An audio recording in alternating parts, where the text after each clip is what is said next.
Good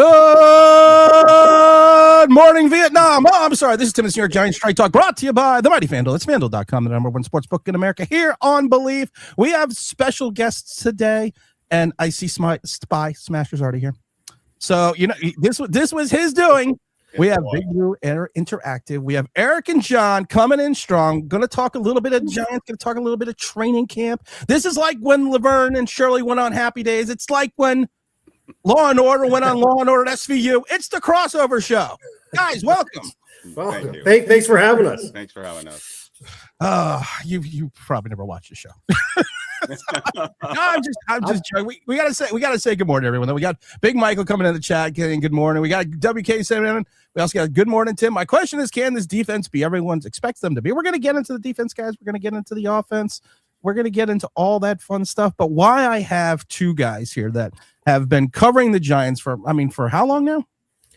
Well, I started the site in '95, but I've been a fan obviously way before then. But yeah, the site I run, Big Blue Interactive, has been around since '95. And we did the original show, right? 2008. 2008. So you guys have been around for a while. I've been following the team since '77 as a youngster, opening up the Meadowlands to the Dallas Cowboys after that horrendous loss. I was there when they opened up MetLife. We've been there. We've been everywhere. But it's a new dawn. It's a new era. You have a new coach. I've talked about this before on the show. We have a guy that the Giants used to be a destination. That New York was a destination for coaches, for people that wanted to make the name for themselves. But over the years, we've seen Pat Shurmur, we've seen Brian Daboll, we've seen Joe Judge. It was almost like we were an afterthought. And this is the first time, I think, in years, guys, that I can remember, even going back to Dan Reeves when he came to New York, that there was a coach on the market that of his caliber, John Harbaugh, that wanted to be here. When that happened, what was your guys' thought process? I know I was stunned and befuddled all at the same time. I think John was ahead of me on this, because before he was let go by the Ravens, John was saying on the show, John Harbaugh could be out there and he might be an option for us. And I thought that was a pipe dream. So John was kind of ahead of this, but I'll let him talk about why his thought process earlier and how I reacted to it after it happened. But John, you were ahead of the game on this. Yeah, I saw there was an article somewhere. John, you're getting a little feedback there. I'm definitely hearing it, and I'm in earbuds. So I'll change up headsets. I'll drop out. I'll change headsets, and we'll try that. All right, perfect. Okay. So we've already lost one. Yeah. I didn't think we were going to lose people already. I swear I thought we were going to go at least 9-10 minutes. And my sound's okay with? Yeah. I'm okay. Okay. Because sometimes I have issues with my sound as well. Yeah. So when it happened, look, John and I talked about this. We thought the Giants weren't really going to turn this ship around unless they got a personality that was going to be so strong that could come in here and change the entire culture from ownership on down. But it had to be somebody that would be able to sort of challenge the Mara family and be such a strong personality that he could call the shots. I thought that was a bit of a pipe dream. I specifically mentioned they needed to get like a Parcells type personality, a Coughlin type personality to come in here and basically say, what we're doing isn't working and we need to have somebody sort of reset this. And I've made the joke over and over again, but John Mara had become like George Costanza. Whatever he did was the opposite of what they should have done. And you saw that with the one coach after another ended up being the wrong coach. They tried to salvage Eli Manning's career by bringing in Barkley. That was the wrong thing to do at the time. We could go back and relitigate all of that, but basically they had to get somebody in there. So to me, getting Harbaugh was a godsend. I in a way, I'm still sort of kind of pinching myself, because as we've all seen, he's not only sort of come in and been the dominant personality, but he, in a way, and I don't want to make it sound too harsh, but he's sort of neutered Joe Schoen, and he's completely changed the way the Giants have operated since George Young came in 79. So the old system was the general manager would run the team and the coach would report to him. Now you get the sense that John Harbaugh is really calling the shots right now on most personnel issues with input from Joe Shane. But so to me, it's unbelievable that he's here. There were 10 openings. This is the one he wanted to come to, and the Giants didn't screw it up, and they brought him in. Guys, I'm trying to say I'm getting feedback. I'm getting feedback on your end now. Okay. And they're saying the volume my is mic low. down. I actually have the sound all the way up, guys. I'm actually maybe that's why I'm getting feedback, because I literally have the sound on the board up to 10. Okay. Now I can drop it and get to another computer, so let me do that. Yeah. Let's do that, because like I said, I think I'm hearing from you. I think we're hearing from your end. Okay. Let me do that. The audio. So. Okay. All right. See that we've already lost another one. No, I'll be right back. All right, guys. We're gonna make sure their sound is up to a little bit better here, guys, because I got the soundboard up to 10. So can everyone hear me? Tim, you're good. It's Eric. Yeah, I literally have the board. I have their mics up to 10. So I'm not actually sure what's going on there. So we're going to have them back there. I want to talk about, we're going to have John and Eric right back. We're having some technical difficulties on their end. It's not my end, because, I'm the elite professional here. But I want to talk about, I didn't really want to get into the Malik Nabers thing until John and Eric are both here again. And I want to talk about what the actual pup list means. There has been this reaction. I wasn't hearing feedback with Eric. He was really low. Okay. We're going to have to wait to see. It's Tim, you're good. It's Eric. That's so weird. Cause like I said, I have his, I think what's happening is he didn't have the headset on. So I think what we're having is some technical difficulties on that end. But I want to talk about the pup. We're talking about Malik Nabers. We're talking about him coming back and everyone being uber excited about the pup list. Inauspicious beginning. I know it's very serendipitous, but we're going to get him back on Smite Special. They're coming back on in a few minutes. But I want to talk about Malik Nabers and the pup for a second, because I reached out to someone that still works in the NFL offices. And I asked them, I say, we have all this information. We have all this stuff going on in reference to the pup list. Let's see if we can. Are you back? Yes. Can you hear me? I can hear you better now. Great. Let's see, guys, if we can get into the chat, can we get a thumbs up if we're hearing Eric? Because you sound so much better on my end now, and I Okay. really have you guys up to 10 on the soundboard. Okay. So let's see. Now, does it change your prediction of the Giants season if they start 2-0? Yes, we've talked about this. We're going to talk about that in a minute, WK. But Eric, as we're waiting back for John, I wanted to talk about Malik Nabers and the pup list. Okay. And I wanted to talk about this because I reached out to someone that I know that still works in the NFL offices. And I said to them, we have this excitement. We have this much better. There we go. We have this euphoria that Malik Nabers is coming back because he wasn't put on the pup. But the pup isn't what it used to be. I mean, we have a 90-man roster now. The final cut down to 54. It's not like you have those initial cut down weeks during training camp, during preseason. And right. I asked him directly, I said, what is the rules in reference to the pup in the 90-man roster?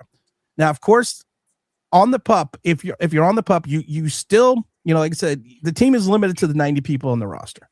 If on the pup list itself. So right. There is reasons and rationales.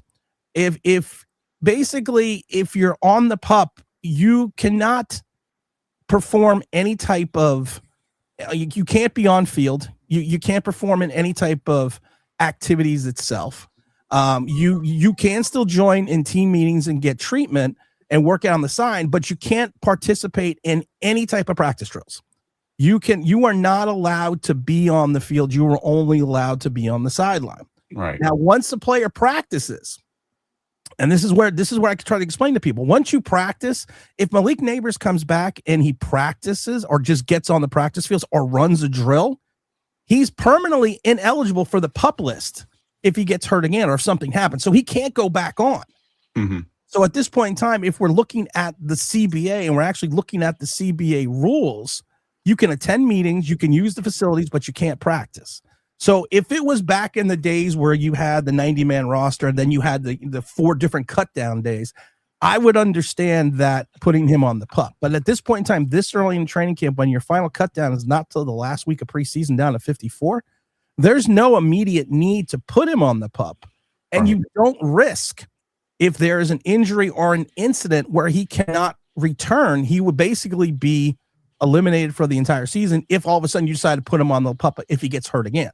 So why I'm not dispelling the euphoria of him coming back, but I'm just saying it actually something we don't do a lot here, make good football sense, or used to not do, but it seems to make football sense not to put him on the pup now, even if he needs to go, because there's really no need out of the box.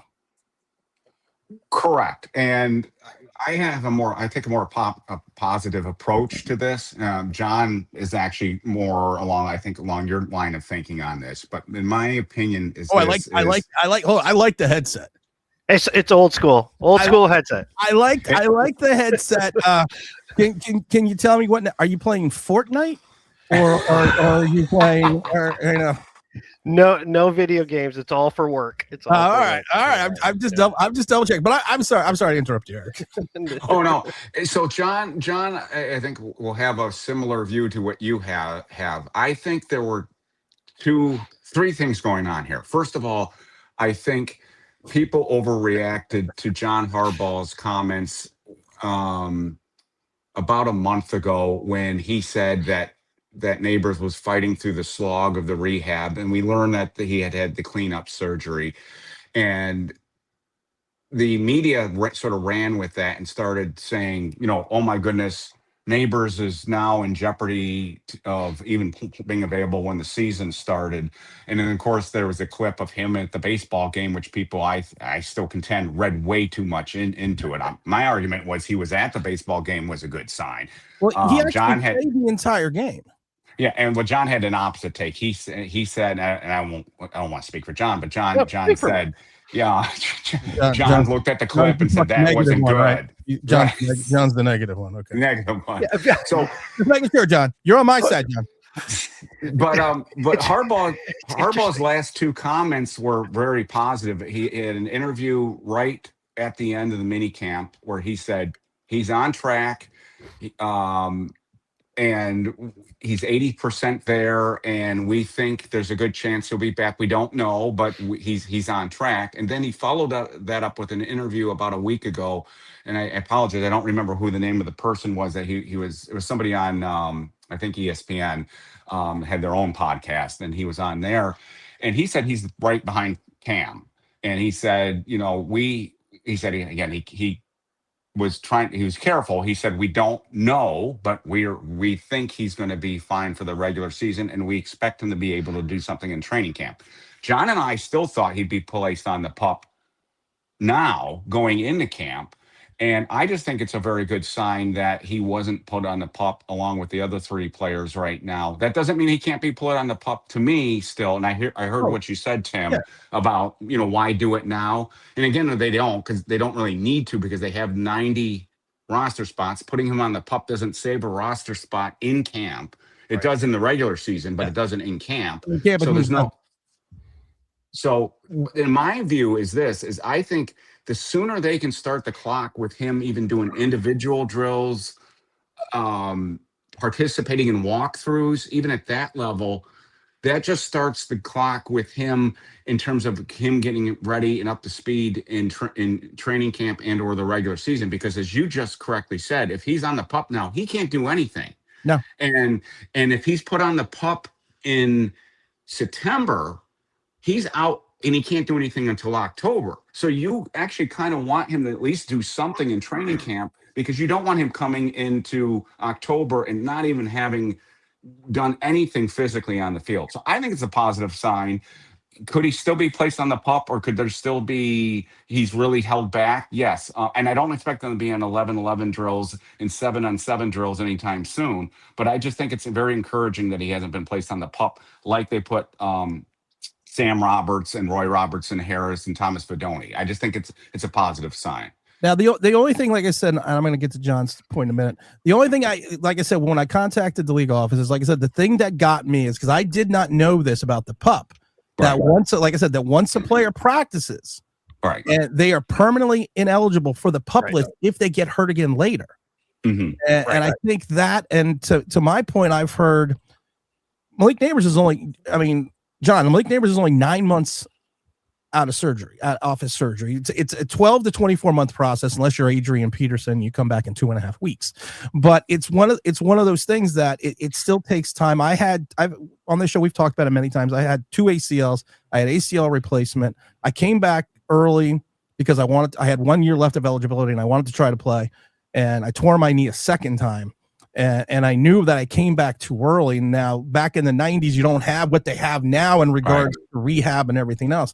But John, I mean, is it worth the risk to even have him near the practice field? Because like I said, he could be on the sidelines, he could go to team meetings, but once he steps on that field, even if he just runs a cone drill on the field, he is susceptible to being ineligible for the pup again. Yeah, the issue too is if he gets injured, right, even a little bit in the preseason, if they either have to carry him into the regular season to do something with him, then if they IR him, he's done. My concern really is less about pup versus not pup. If you're still planning on doing the Andrew Thomas deal where they kind of carry him all preseason, he's not doing anything, they don't expect him week 1, don't expect him week 2, maybe they'll start putting him out 3 or 4. That's kind of still in the same timeline as the pup, but it, to Eric's point, and that we've gone over many times, is that at least he's involved. He can do some of the walkthroughs, he can be part of the team there. If you're on the pup, you can't do it. But the big thing with him is that the meniscus part of it, not just the ACL part. Now, I've had meniscus surgery. The deal with mine was they told me I can repair it, which is, kind of sewing it back together, but you're more than likely going to have bigger issues 15, 20 years from now, and it's a longer process, or just remove some of it. You'll recover faster, but then you will have a bone-on-bone situation further down the road. I took the quicker route, and I took it and just said snip it out. If they repaired his, that is the longer time for it to heal. So that might be part of it too. The meniscus, as you know, is basically, they say, is basically, because I had a tear in my meniscus and my mid meniscus. It's a 4 to 6.5 week recovery process.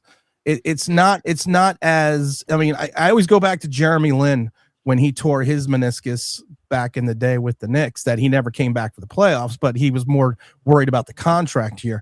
And I'm like I said, as someone that, like I said, I had my ACL replaced. My ACL is now my patella tendon, or my patella tendon is now my ACL. So I understand the nuances of that type of injury. And because of HIPAA laws, of course, we don't know what extent his damage was to the ACL. We have no idea. And it's been 9 months. I keep hearing week 3 for a return date. We've been saying that now for about a month and a half. And when John Harbaugh said and I love the comment, because John Harbaugh is the ultimate politician in football. He's on pace. He's on track. On track for what? On track for being back in 13 weeks. I mean, 13 months and back track. I mean, we don't even, as fans, we just speculate. We have no clue. But like I said, I just don't like. I just get concerned when people get uber excited about something before camp. To Eric's point, this could be the Andrew Thomas syndrome again. And we talked about this briefly. So I always tell people, have some trepidation, and, let's just wait and see what happens, because while he is a huge part of the season, he's a huge part, hopefully, from what goes on from 2026 and beyond. Sure. But if the Andrew Thomas scenario is what happens with Malik Nabers, I don't think that's a terrible scenario. No, I don't think it's bad either. Yeah. So, I mean, if you're saying he'll start getting back on the field in week 3, sign me up for that. I'd prefer week 1. But what I don't want to see, to me, kind of the other than him re-injuring it, and then we're really messed up. What I don't want him to see is him basically the first time he steps on the practice field, even from a walkthrough, being in October, because then you're thinking the most that he would probably have an impact at that point. You're talking November, December, just the second half of the season, because October would have to be spent catching up. I mean, remember, it's a new offense for him too. And again, I know he's in the classroom, but he's not running routes. he has never really worked all that much with Jaxson Dart. Last year at training camp, he was really working with Russell Wilson in the first team rather than Dart and Jameis Winston. He got some reps with them, but it was mainly the first team. So he doesn't really have a lot of work with them.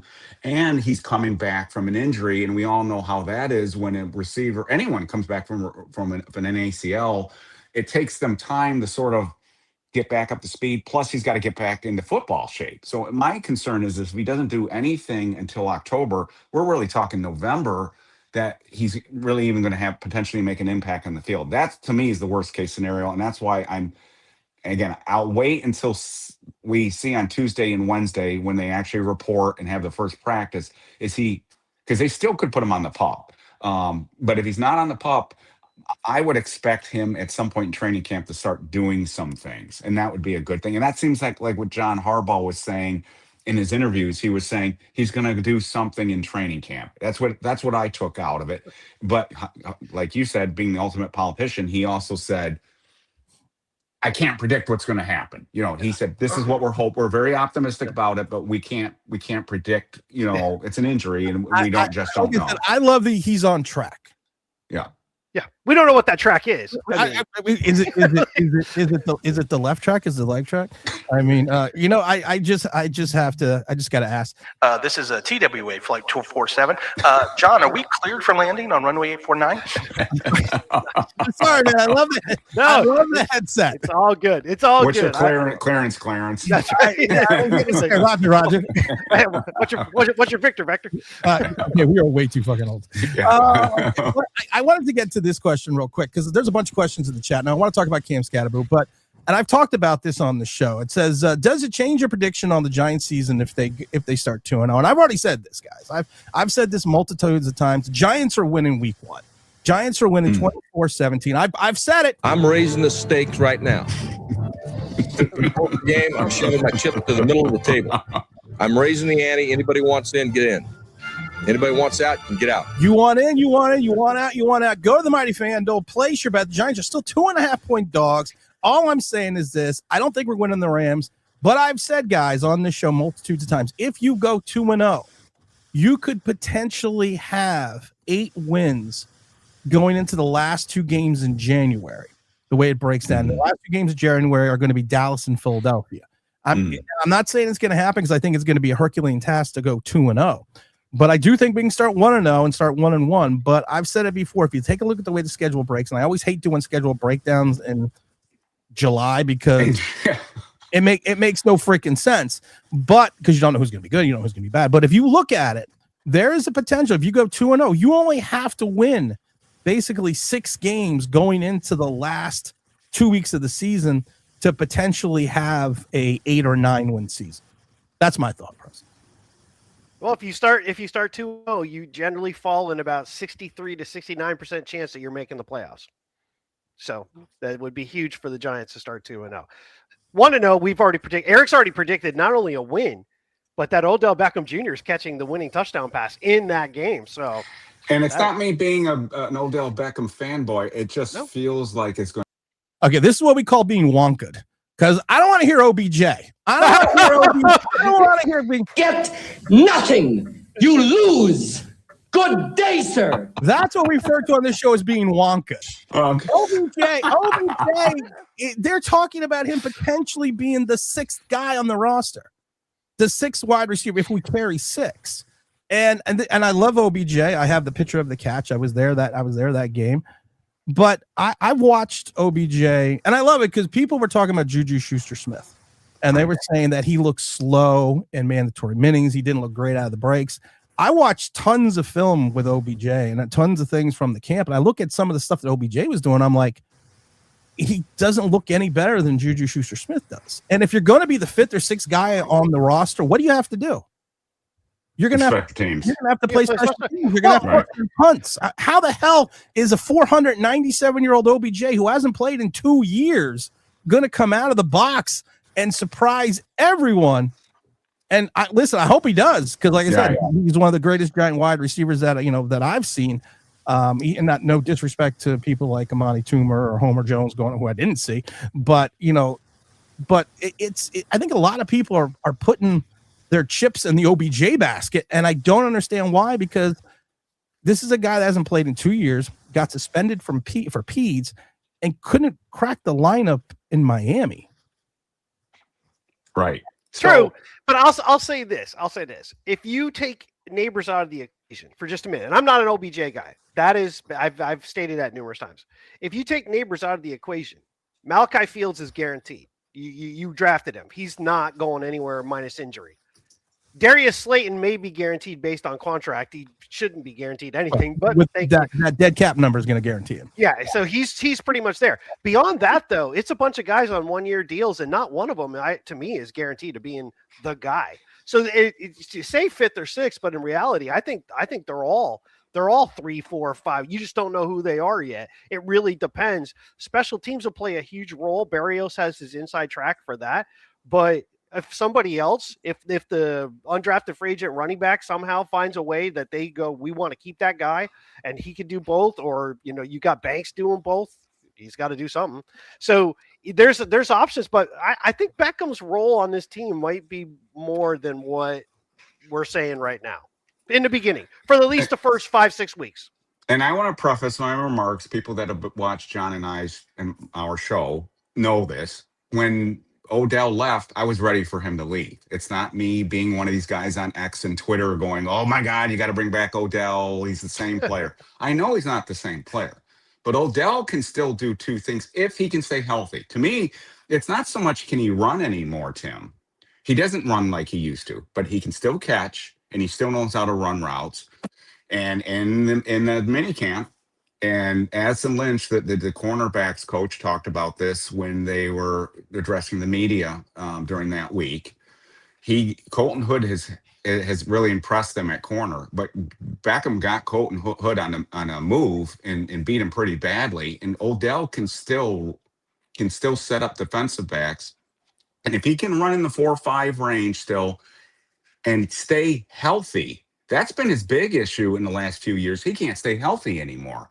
So, but if he can stay healthy, and I've said this over and over again with John when we were talking about the opener against Dallas, if Giants are driving and it's 3rd and 6, 4th and 7, and Jaxson Dart's got to put the ball up, I'm not throwing to Slayton in that situation. I'm throwing a 50-50 ball to Odell Beckham in that situation still. So I think there's a chance that Odell is one of the surprises of training camp. And I know I'm sticking my neck out there on this because the odds are, you're 100% correct, Tim, that he's the 6th guy, and because he doesn't play special teams, he's on the way out. But as Harbaugh also said when they signed him, he said, if you're coming in here, you can't just be a guy. You've got to be Odell. I think, if you go back and look at the Ravens when Odell was there that 1 year under Harbaugh, he was still doing some pretty good things for them. I know that was a couple of years ago. Was it? I knew you were going to say that. I know that, but Tim, right? It was Clinton. But what kept him out since then has been the injury issues. It's been when he was in Miami, it was the injury issues, and then of course you brought up the suspension last year, and so he's supposedly healthier. We'll see. I know I'm sticking my neck out on this, but I look at the wide receiver room right now, and there's not a lot of people in front of him that you've got to say, whoa, he's not going to be better than this guy. You don't think a young Darnell Mooney, who has his only 1,000-yard seasons under the Nagy system, who almost cracked 1,000 yards with a bad quarterback situation 2 years ago in Atlanta, and even had a fairly good season in Atlanta, even with Michael Penix, you don't think he's better than Odell now? Yeah, I do. But if Nabers is not playing in week 1, I'm not a Slayton guy. So that's part of the problem. I'm not a Slayton guy. I'm not a Slayton guy. So I think the guy that really was getting a lot of praise from beat reporters and the John Schmelks of the world and the Matt Sytax of the world, and then all the reporters who did have the limited access that they had at minicamp and the few OTAs that they were at, is Calvin Austin looks like he was making a few plays. I think Calvin Austin's going to make this roster. We haven't even got to Calvin Austin yet. Yeah, we're gonna let's just talk about it for a second, because I see Hyatt. Right. But Hyatt, stay at the Hyatt. Yeah, But I was going to say but- that you have a better chance of throwing it to the Hyatt. But if Calvin Austin's your slot guy and your returner, and Mooney's your other receiver, my question is who's your other when you're in 11 personnel? And I don't think they're going to run a ton of 11 personnel, especially if you look at the Ravens' history. But who's going to be your other wide receiver out there? I think the guy, if you're playing fantasy football, and I don't do that, the guy that is going to have the most catches on this team is going to be Likely. I think this is going to be a tight end centric offense, and Likely is going to be the guy. But You got to think about that. And you brought up Likely because a lot of people have been bringing up Likely. Yep. How many snaps last year did Likely play in the slot? Because Likely's not a true tight end. He's some people say he played 275 snaps in the slot last year, and he didn't even play the full season. My thing is this. I mean, I'm not worried about. And to your point, it's not fantasy football. It's not. And I always say on the show, it's not Madden. But I'm not worried about. I hate the term positionless football because we've had a bunch of players on before that said that's just fucking nonsense. And even Gary Reasons when he was here, he was like that it's hurting defenses more because people aren't learning their true craft. But in the wide receiver position with Matt Nagy, if you take a look at his pedigree going back to the 2 years in Chicago that he made the playoffs with Mitchell Trubisky. If you can make the playoffs with Mitchell Trubisky, you should be able to do wonders with Jaxson Dart. And I'm not even a huge Jaxson Dart fan yet. Right. But if I take a look at this, I would rather have Calvin Austin over OBJ. I would rather have Darnell Mooney. At this point in time, even though I hate I don't hate anyone, but I dislike Darius Slayton's game. I would still want to have Darius Slayton over OBJ because of his age and his health and his knowledge of the Giants system and everything's even though it's going to be a new system. And technically I would rather have you got Malachi Fields. Right. We're not talking who we haven't even touched on yet. Right. Then you have a plethora of other guys that can play special teams, that can return kicks, that can return punts. I'm just saying that even with I'm actually okay with the wide receiver room. Okay. I'm okay with the wide receiver. The running back room, not so much. The wide receiver room, I'm okay with right now for the first 3-4 weeks of the season. But I think we've all learned, especially being a little bit older guys, the nostalgia tour barely ever works out. That's correct. That's right. I'm sticking my neck out on this, Tim. I know you are. I know, and I'm not an OB. I mean, if you go on Twitter before they signed him, it was crazy on there because people were, and then you had to say, he's not the same guy. He's not the same guy. And I completely get that. But we're going to find out pretty quickly. I mean, when they're in West Virginia, if he still has anything left in the tank, we're going to find out pretty quickly. And if he doesn't have anything left in the tank, we're going to find out pretty quickly. They have 1 day off while they're in West Virginia. It's going to be intense practices from here till when they come back to New Jersey. And even when they come back to New Jersey, they don't have many days off. I think they only have 3 days off. They have 10 summer. Practices in 11 days, which is the max per allowed. Right. Correct. The CBA. Correct. And they're long practices. Dable most practices in a row were 2. So with a break. So I mean, this is going to be something different for Giants. And they're long practices. I have the schedule. They're long and they're all in the afternoon. They're going to be long. They can't go back to the old 2-a-days that we all were familiar with, but they're going to be physical. We're going to find out, number one, can he stay on the field? And if he can't, he's gone. If he gets hurt, I think he's gone automatically. But if he can stay on the field and makes plays, I think there's a chance. But we'll see. I know I'm sticking my neck out on this. So. John, I want to talk about the running back room just for a second, because the defensive tackle position, we've went out and gotten a plethora of defensive tackles. I mean, you literally. You say I have a plethora of piñatas? We did the same thing with the wide receiver room, but the running back room, and I get concerned because John Harbaugh talks about playing smash mouth hardball football. We don't have Derrick Henry. And Matt Nagy is more of if you take a look at his track record going back to even when he was before coordinator, he's more of a somewhat built-in West Coast guy. His offense, if you look at it and go back in history, we've talked about it on the show, it's more of a 94 George Seifert style offense that's kind of predicated into the Andy Reid style, which is going to be something different. That's why I'm kind of curious to see how this is going to put together. But if you look at the running back room, I've said this a million times, we are an ankle for Cam Scatterbo and a shoulder from Tyrone Tracy to seeing Devin Singletary and Eric Gray as your starting running backs.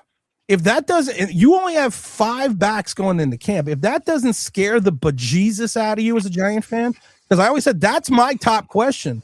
If let's say Cam's ankle does not respond as well as we hope it does. We saw what happened with Paulson Adebo trying to come back from a similar style type injury. Sometimes it takes 2 years to come back from that injury.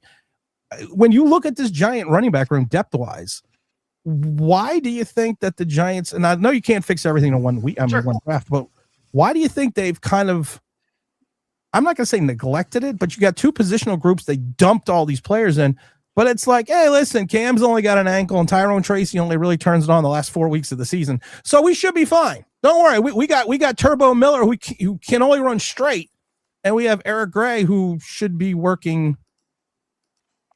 I'm trying. I've said this before. When I'm bigger than Eric Gray, we have some problems. And I'm just asking for a friend. Yeah. So it's an interesting thought, right? It doesn't matter. You could change any of the three names. If you get an injury, you're down to two and you're in trouble. But that's the league we play in now. You don't have 5 running backs like you used to have in the 80s when the Giants would just load up and you could go 5 deep. Lee Rousson's coming off the bench. Tony Galbraith was still there. Otis Anderson was the guy so far back in 88 that, he just came in and ran short yardage from 86, 87, 88. It's all they ever gave him to do. You can't do that now. I don't think you worry about it so much because there will be a number of veteran backs that get released during training camp. If the Giants feel they have to go get somebody, I think you can. I don't think they're going to overload any one guy. I think this is going to truly be a running back by committee situation. And I think Devin Singletary is actually going to be the guy who's being used a little bit more for that churn up, take some hits, just kind of pick up some yards to rest the other two guys. Because Scadaboo and Tracy you don't really want Scadaboo taking a pounding because 1, he doesn't avoid it. He looks for it. And 2, he's not huge. And then Tracy definitely isn't that guy. He's not the guy to get. You don't want him. You want him to get outside. You want to throw him the ball. You don't want him taking a pounding. I think it's going to be running back by committee, but if they need somebody, it'll be a guy that gets released during the summer. Eric Gray should not be on the team. Eric, I mean, listen, I'm not saying Cam Scat. I keep telling people, Eric, I'm not saying Cam Scadaboo's not the guy. I'm not saying that he's not going to come here and rush for 1,500 yards, but the longest carry he had was 24 yards. He averaged a little over 4 yards a carry. He reminds me in Barry Sanders in one regards. I've never seen a guy have a highlight for a negative 2-yard run because he is slamming into opponents. He's back for. I mean, I go back to the first Eagle game where he had a run for negative 2 yards, but everyone was like, oh. I'm like, right. He didn't go forward. It's the idea is to gain yards on first down or second down. But I'm not saying he's not the guy, but his running style for his size, and as we've seen bigger backs in this league, we had a big one in Brandon Jacobs. That's what she said. But we just look at this and I just kind of see it and say, listen, this guy he's yet to show that he can do this for a full season. He's coming off an injury where he has a protruding bone. He's coming off his ability to. And one of the big things we always say on this show is after they get, once the league gets film on you, they're going to know. We're not going to try to take him high because he's going to try to use his balance and bounce off. We're just going to go low. And he's not a John Riggins style or Derrick Henry style back where he's going to use his thighs to overpower you. I mean, what do you see realistically for Cam this season and how he's going to potentially fit into this offense? Because like I said, people that think he's going to be Derrick Henry in a Derrick Henry style offense, I think you're going to be disappointed. Yeah, before I answer that, just piggybacking what John was saying a little bit, we were a little bit surprised they haven't added another running back to the room just for insurance. And now they've got 2 open roster spots right now based on the 2 cuts they made yesterday. So one still could be a running back, but you're 100% correct, Tim. If somebody gets hurt, they're very thin there right now. And the one thing with Cam Scadaboo is that injury, as we all know, was very brutal, and so much of his game is based on and I talked about this yesterday in our show, is his ankle flexion. And, if you look at it, even going back to Arizona State, his highlights, he does obscene, absurd things with his ankles. And I still want to see that hasn't gone away after this injury. Because when you get an ankle injury, and again, we're going to sound like the old man, this geriatric ward here. I've had broken ankles before. And I know how hard that is that in long term, what a fractured ankle can do for you. So I just want to see him come back from that. I'm a big Cam Scatterbo guy in this sense. I think he's perfect for this offense. You brought up the Eagle game, probably my favorite game last year because it was the first time in years that I saw the Giants play the Eagles and be the more physical football of the team. And by the end of that game, the Eagles did not want to have anything to do with Cam Scatterbo anymore. They were actually avoiding contact with him. And I can't recall the last time the Giants and the Eagles were in a game like that where they were the ones who physically were quitting on the football field. You put him behind Patrick Ricard. You got Francis Mauigoa in there now, and Andrew Thomas and Jermaine Illuminor, and you run power football, power gap system behind Ricard. You bring in the extra tight ends, and him in that system. I think he's perfect for that system. But as you said, he's got to stay healthy.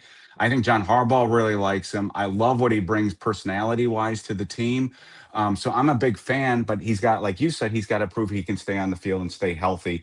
It's going to be interesting to me to see how do they split the snaps with him and Tracy and Singletary, because I think you certainly don't want him carrying the ball 25 times a game. I don't think you want to do that, or you are going to get him hurt again. But I think he fits what they want to do, and that's just to wear down the other team. I think this is going to be a running football team, and I think he fits that. Now remember when Eric broke his ankle, his doctor was Yes. Francis Liz Frank de St. Martin. So he does have some experience. When we say over the hill, we really mean we're really over the hill. We're more going that way. Patrick Ricard is an interesting thing. It's an interesting name that you brought up, and I kind of liken him at times to, because because we are old. We talk about the Parcells guys. We always heard the Parcells guys. We actually had it when we had Carl Banks on the second time. He actually gave us a story of the origin of the Parcells guys. And I want people to go out into the chat and find that. But and I'm not going to take away what he is going to bring to this team, but this is a guy in Patrick Ricard. The last 2 years has only played in 32% of the snaps offensively. Mm-hmm. And it's a guy that you're going to bring in situationally. He's not going to be this, again, dating ourselves. He's not going to be Maurice Carthon blocking for Joe Morris. I mean, he's not going to be that he's not going to be Henry Hanaski. He's not going to be that standard every down, fullback or extra offensive lineman. And I think sometimes I always try to tell people, you just got to step back and understand what his role is going to be. Because I think a lot of people think that Patrick Ricard's going to come in here and we're going to run this we're going to run I formation 2-back set. We're going to have that standard fullback position. He's going to sit. No, that's not what he does. That's not what he's done the last 2 years. So I think, and like I said, when we talk about the power running game, we also have an offensive line that, if we look at it, and I always we hate Pro Football Focus, because we call them the Pro Football Jokers. I'm not a big fan. I hate TFF. Yeah, not anything against Chris Collinsworth, but if you look at the offensive line, the Giants' offensive line is not a run-centric line outside of Andrew Thomas and hopefully Big Francis. You have 3 guys on this line that are more proficient pass blocking. John Runyon's not a power guy. John Runyon, when he came over from Green Bay, we talked to someone inside the Packers organization. They said, listen, good pass blocker, can't block the run. He split time his last season, the last 6 games of the season with a rookie, even going into the playoffs. Jermaine Illuminor, good pass blocker, not a power guy. JMS, I've never been a fan of JMS. JMS to me is a guy that is the undersized center. You can go back to Kelsey and talk about Kelsey and how you can have an undersized center, but a guy that was a former wrestler. He doesn't understand a lot about leverage. The only thing I like about him is he looks like me. We literally look like we are related. And I told him this. I said, you are my long lost cousin, but he's not a power guy. And I'm just trying to figure out and I understand what John Harbaugh wants to do. You're not going to fix Rome in a day, but how are we going to run a power gap scheme or just a power scheme in general when potentially 3 out of your 4 guys are more proficient at pass blocking than they are run blocking? Well, I don't think it's impossible that some of the guys that you just mentioned can't do it. They're just not ideal. John and I have speculated, for instance, that John Runyon's not long for this team. Likely he's going to be here this year and be the starter this year. I don't think he's going to be back next year. But John and I have talked about, we're not 100% sure he's the starter on opening day even this year. I think it's interesting that, and I know the Ravens fans don't like the guy, but I think it's interesting that they've got Falele practicing at second team left guard right now. And ideally he would be a good fit for a power running team. If you have a 380 pound, did you see him play in Baltimore? Because to me, he should be third team left out. Well, we've talked. Okay, go ahead. I'm sorry. I was just going to say, we've talked about him. I think his low lights overshadow that he's actually not been a horrific player. You talk to Baltimore Raven fans, and they think he's just awful. But if you read what the people that have grade offensive line have talked about, they say his negative plays overshadow the fact that he's actually been a decent player for them. Not great. Not ideal, but he started 34 games for the Ravens the last 2 years in the regular season, and they were glad to see him go. But Harbaugh brought him here, so I'm just saying Runyon doesn't fit. I agree with you. Runyon doesn't fit the power gap system. That's why I'm not completely discounting Falele starting there at some point, or at least pushing him. But I will say this, Tim. There aren't a lot of centers in the NFL that are power centers. So that we're not big John Michael Schmitz guys either, and we all know that. Look, they're going back to your running back conversation. We know that they were interested in Walker from Seattle and the running back, and we know they were interested in Jeremiah Love. But we also know they were interested in the center from the Ravens, but he got that humongous deal from the Raiders.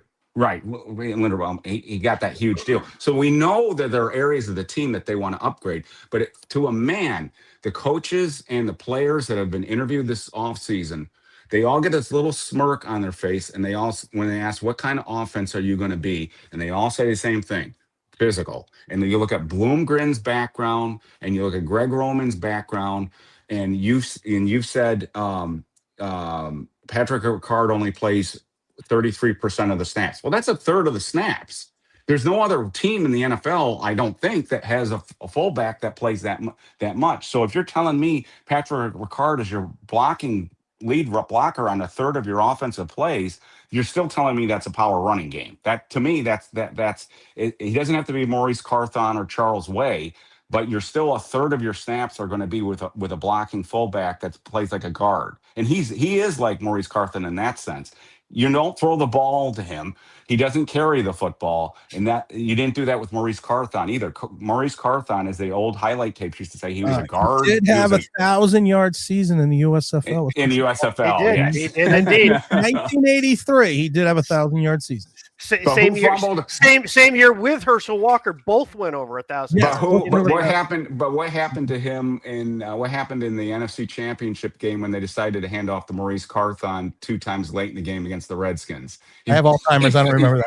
He fumbled twice. He fumbled I don't remember. twice. I don't remember that one. Do you remember him dropping the pass against the 49ers in 90 in the playoff game? Oh, yeah. Listen, Maurice Carthon's. I remember when Maurice Carthon, and I like Maurice Carthon because I met him a bunch of times. And I actually met him, and that's I used to go to, that's when I was a kid, I would go to USFL games, especially because they were the Jersey Generals back then. Yep. So but if we take a look, oh, wait a minute, what does it say? Age equals caginess that other content creators have no sponsors. Sponsors, what are you talking about? Oh, we need to stop and talk about the mighty FanDuel. It's FanDuel.com, the number one sports book in America. If we go on the FanDuel site, which is probably one of the easiest sites to download, you go there. We always love taking a look at the Giants sports book right now. And I think I've mentioned this. I did mention this in the chat, guys. What do you think right now? What do you think the line is for the early line for the Giants versus the Dallas Cowboys week 1 here on the mighty FanDuel?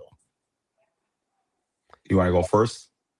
I'm that the Cowboys Cowboys are probably favored. So Giants are probably +2. Go ahead.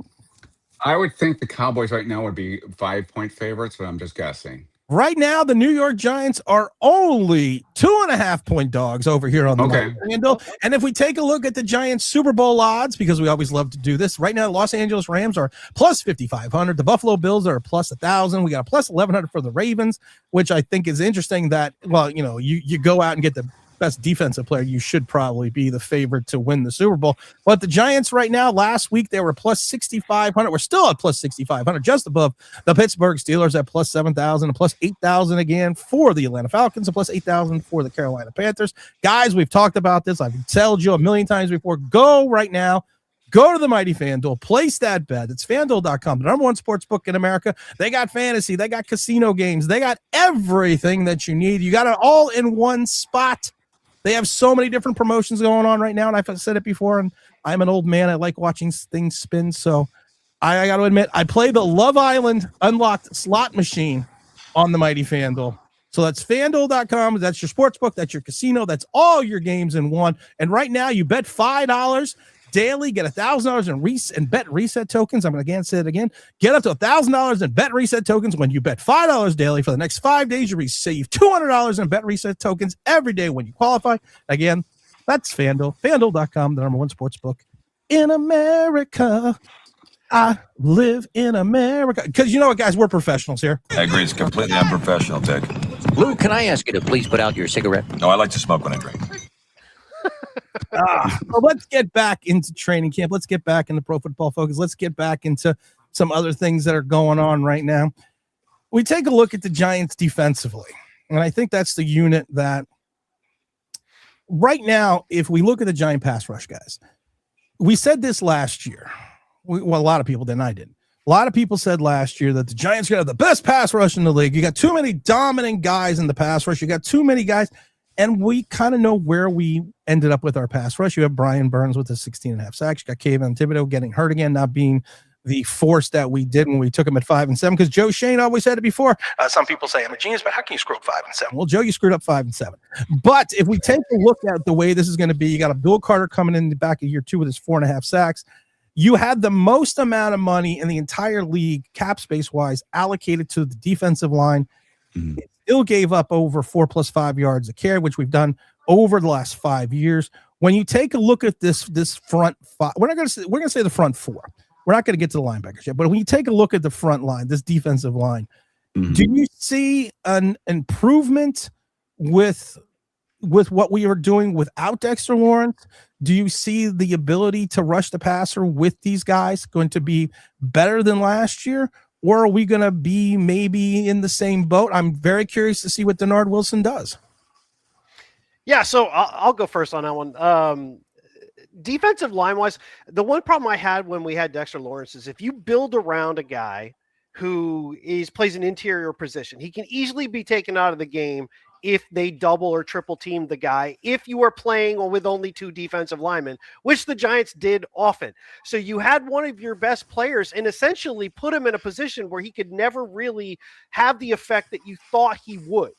I like the fact that we're just getting some pluggers to then free up the guys that we have brought in, the draft picks, the signings. We are an unbelievably athletic front seven.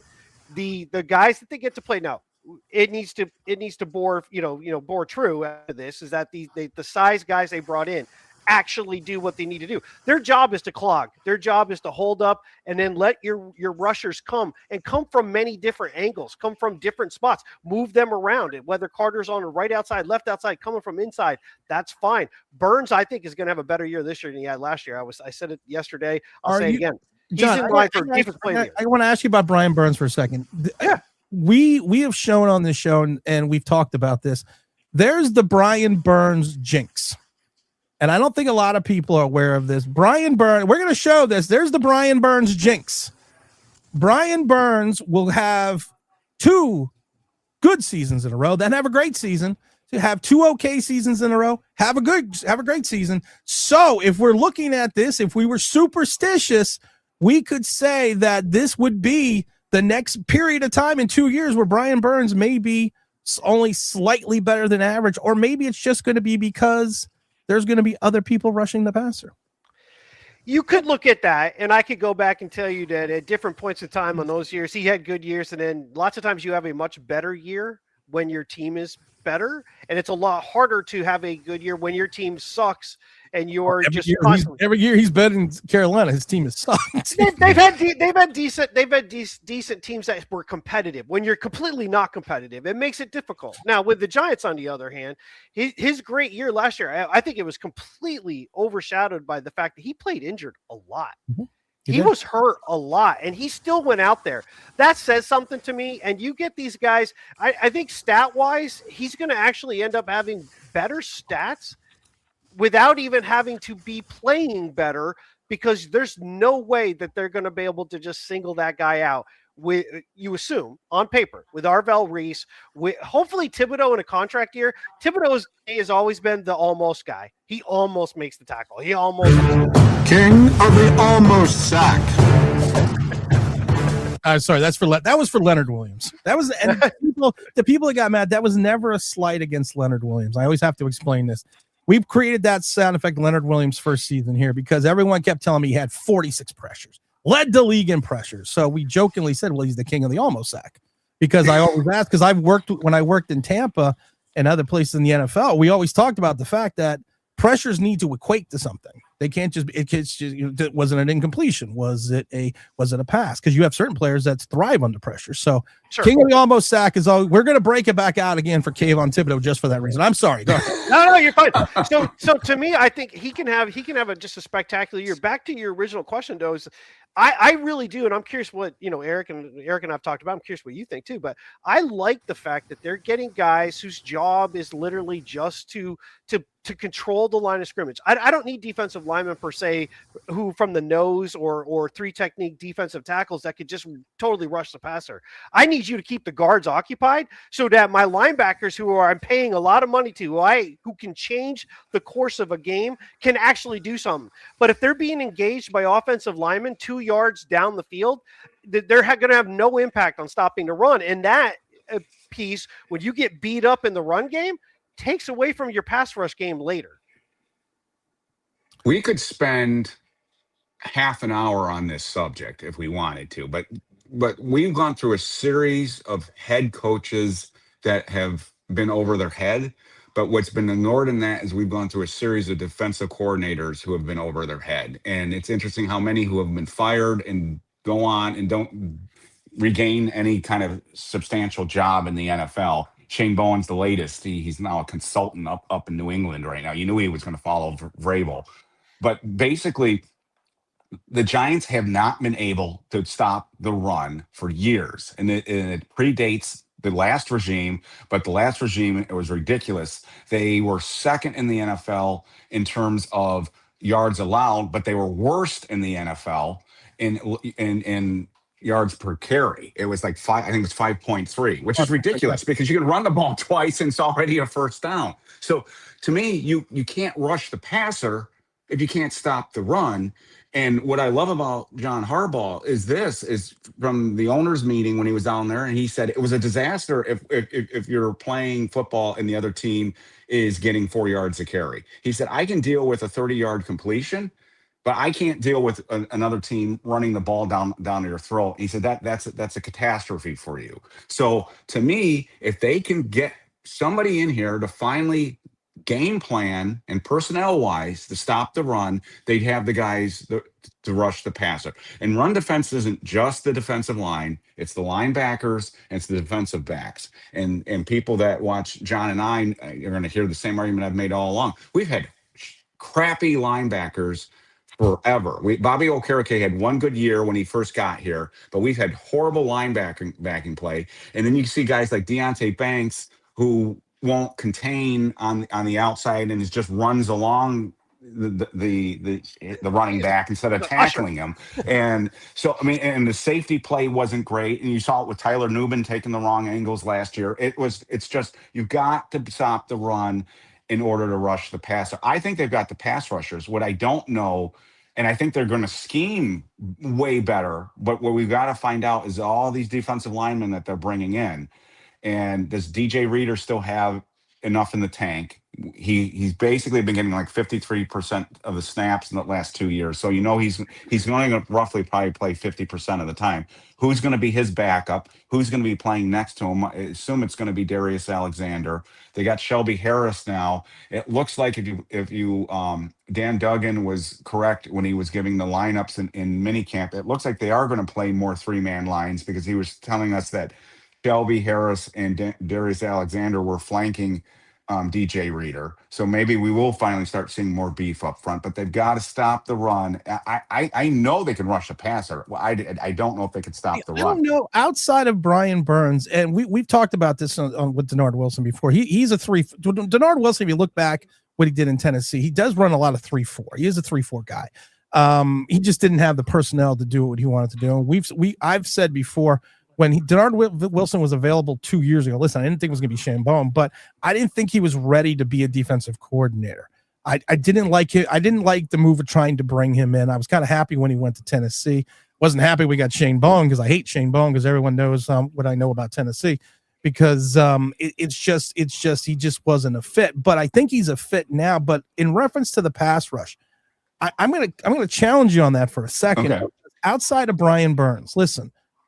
Last year, I said there was 2 potential busts in the draft, and that was going to be Travis Hunter or Abdul Carter, because to me they had busts written all over. Only because of the fact that if you take a look at Abdul Carter, you go back to college, he had 2 seasons as a failed off-the-ball linebacker, and anytime you start at a major university, you're not really a failure. But in his 2 seasons as a starter, he had 80 tackles. Micah Parsons had 80 tackles his freshman season and never started a game. And he had a missed tackle percentage of 25.6 his last year as a starting off the ball linebacker. They moved him over to defensive end, not only because to take advantage of speed, because of necessity, because they lost a guy in the first round and the third round, Penn State did.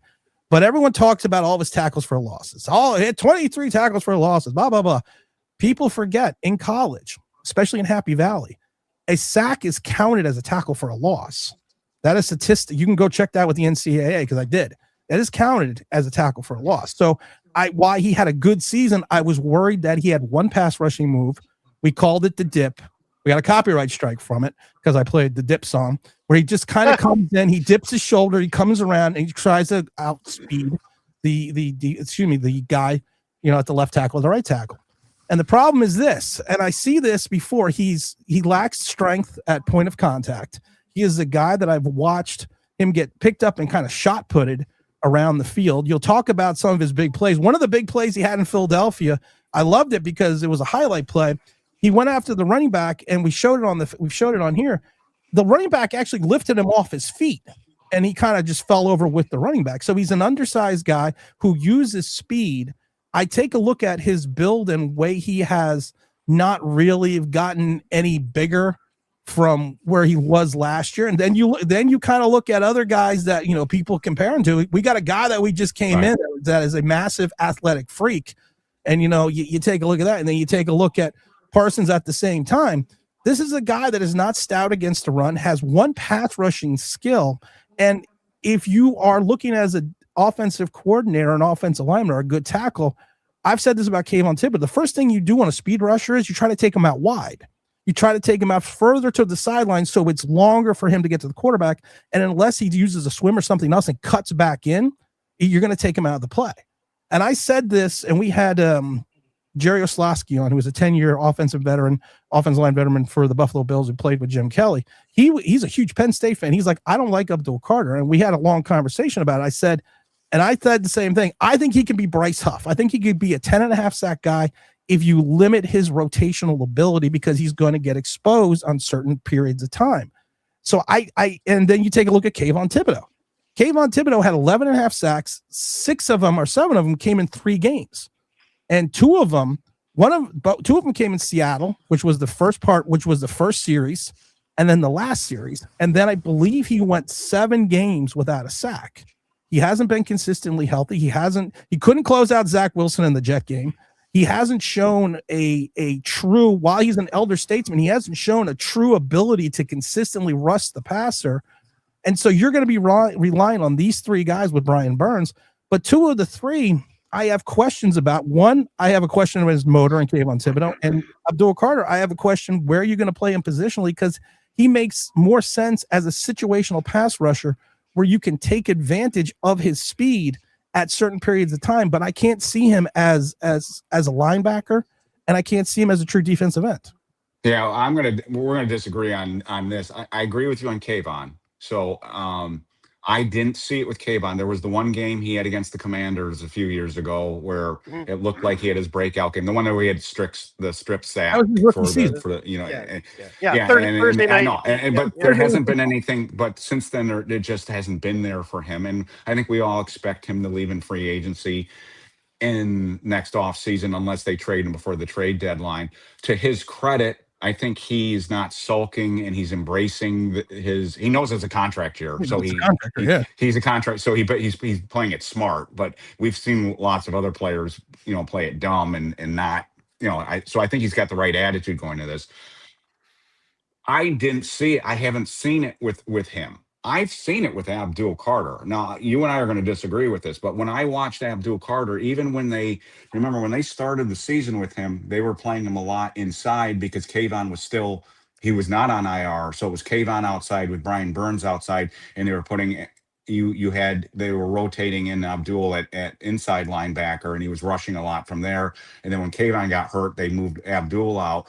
And what a lot of people, and I saw it weekly on my website, Abdul Carter is a bust because he doesn't have the sacks. But if you watch the games, and again, you can cue up the Leonard Williams thing here. The king of the almost sack.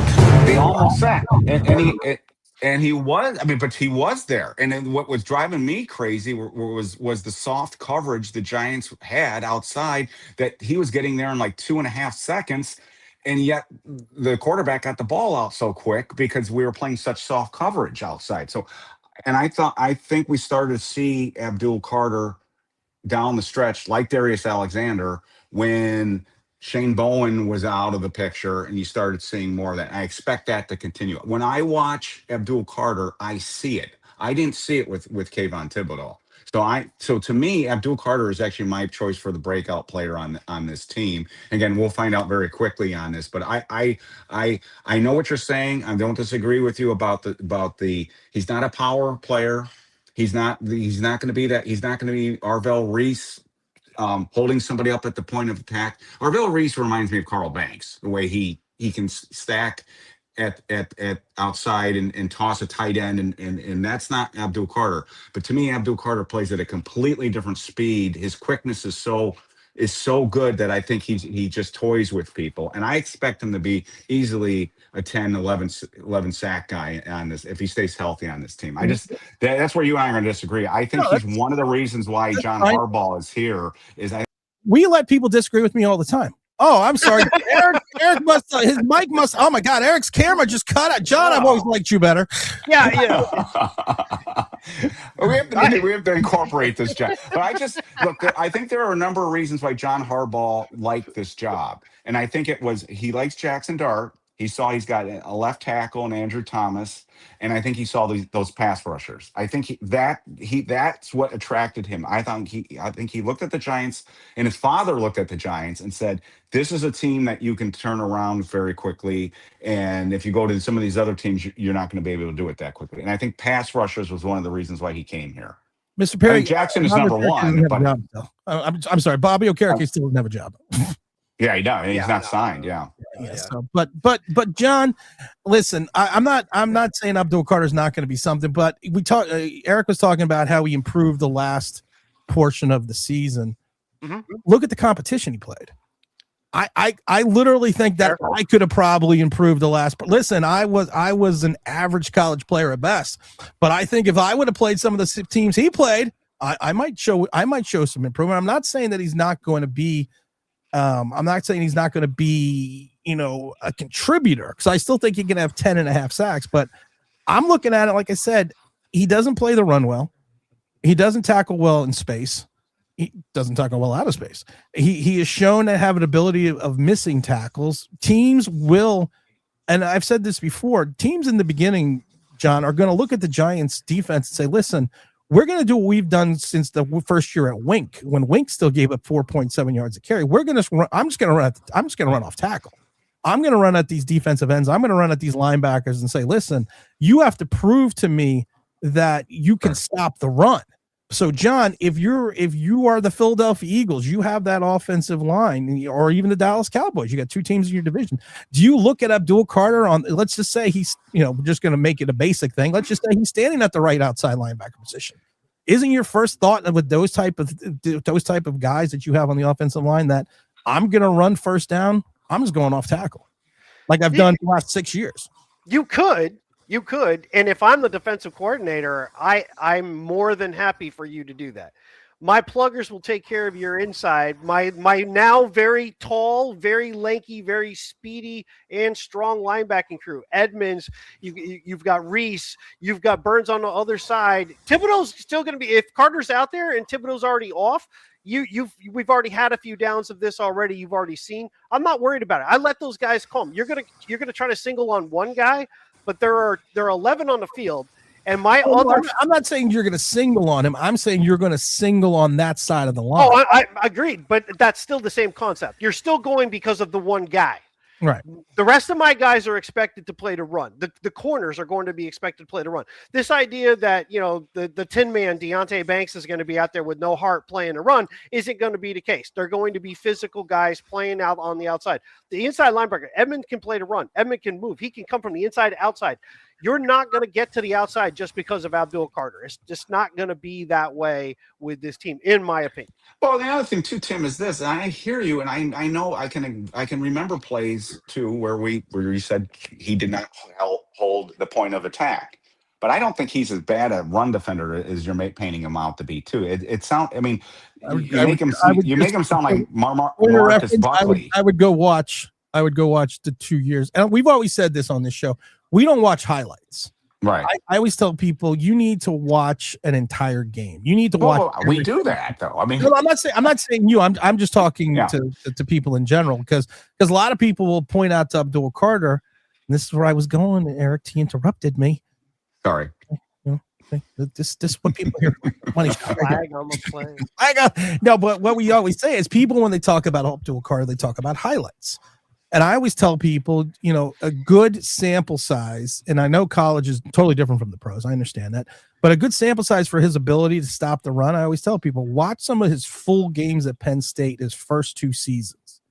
And then you take a look at some of the plays that he had last year. I'm not saying, listen, I'm not making him out to be, the worst tackler in the world, but I am saying at times with his size and I think his over aggressiveness, especially when he tries to rely on his speed, you are going to have a lot of teams that are going to try to take advantage of that.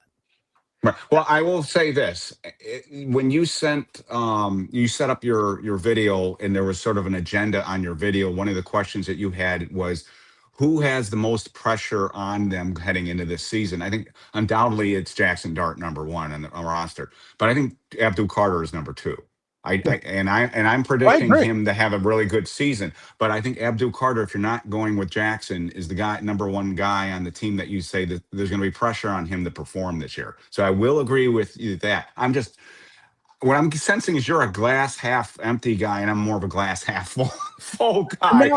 And there's nothing wrong with that, but I think he's going to have a good year. The thing about Carter that I think though might be the bigger problem that I'm not worried about on the field, because I think he falls somewhere. Your pick of Bryce Huff.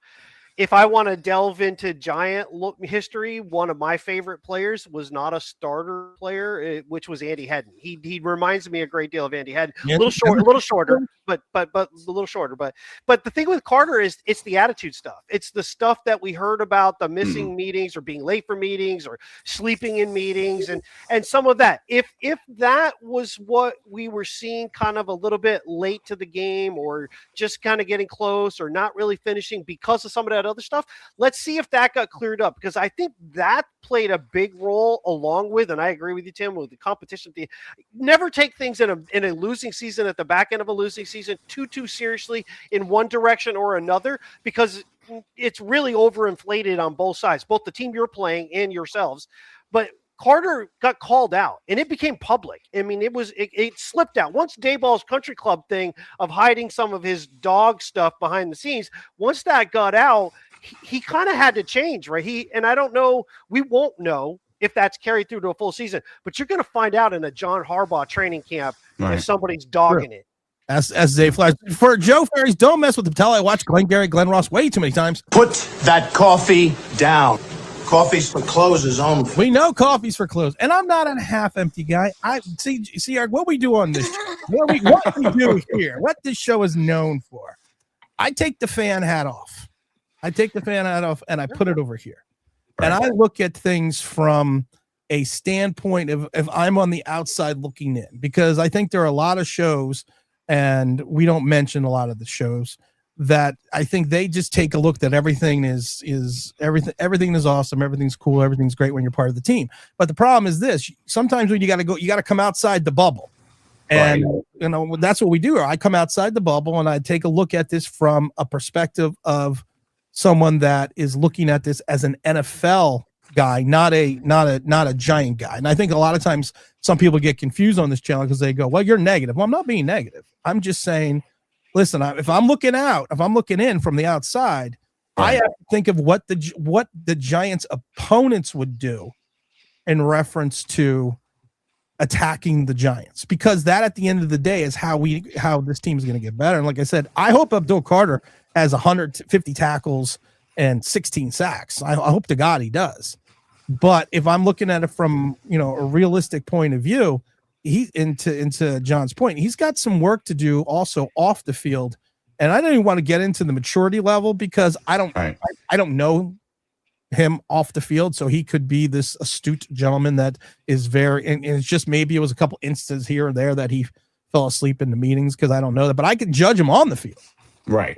And if I take a look at what I see on the field, I see an undersized defensive end, a guy that, if you can't play off the ball linebacker in college, more than likely you're not going to be an off the ball linebacker in the pros, because there's not much is going to change. So like I said, I hope to God I hope that he gets. I think, and I said it even in his rookie year, I said if you would have played him in a situational football and created situations for him, I think you could have had 10.5, 11 sacks.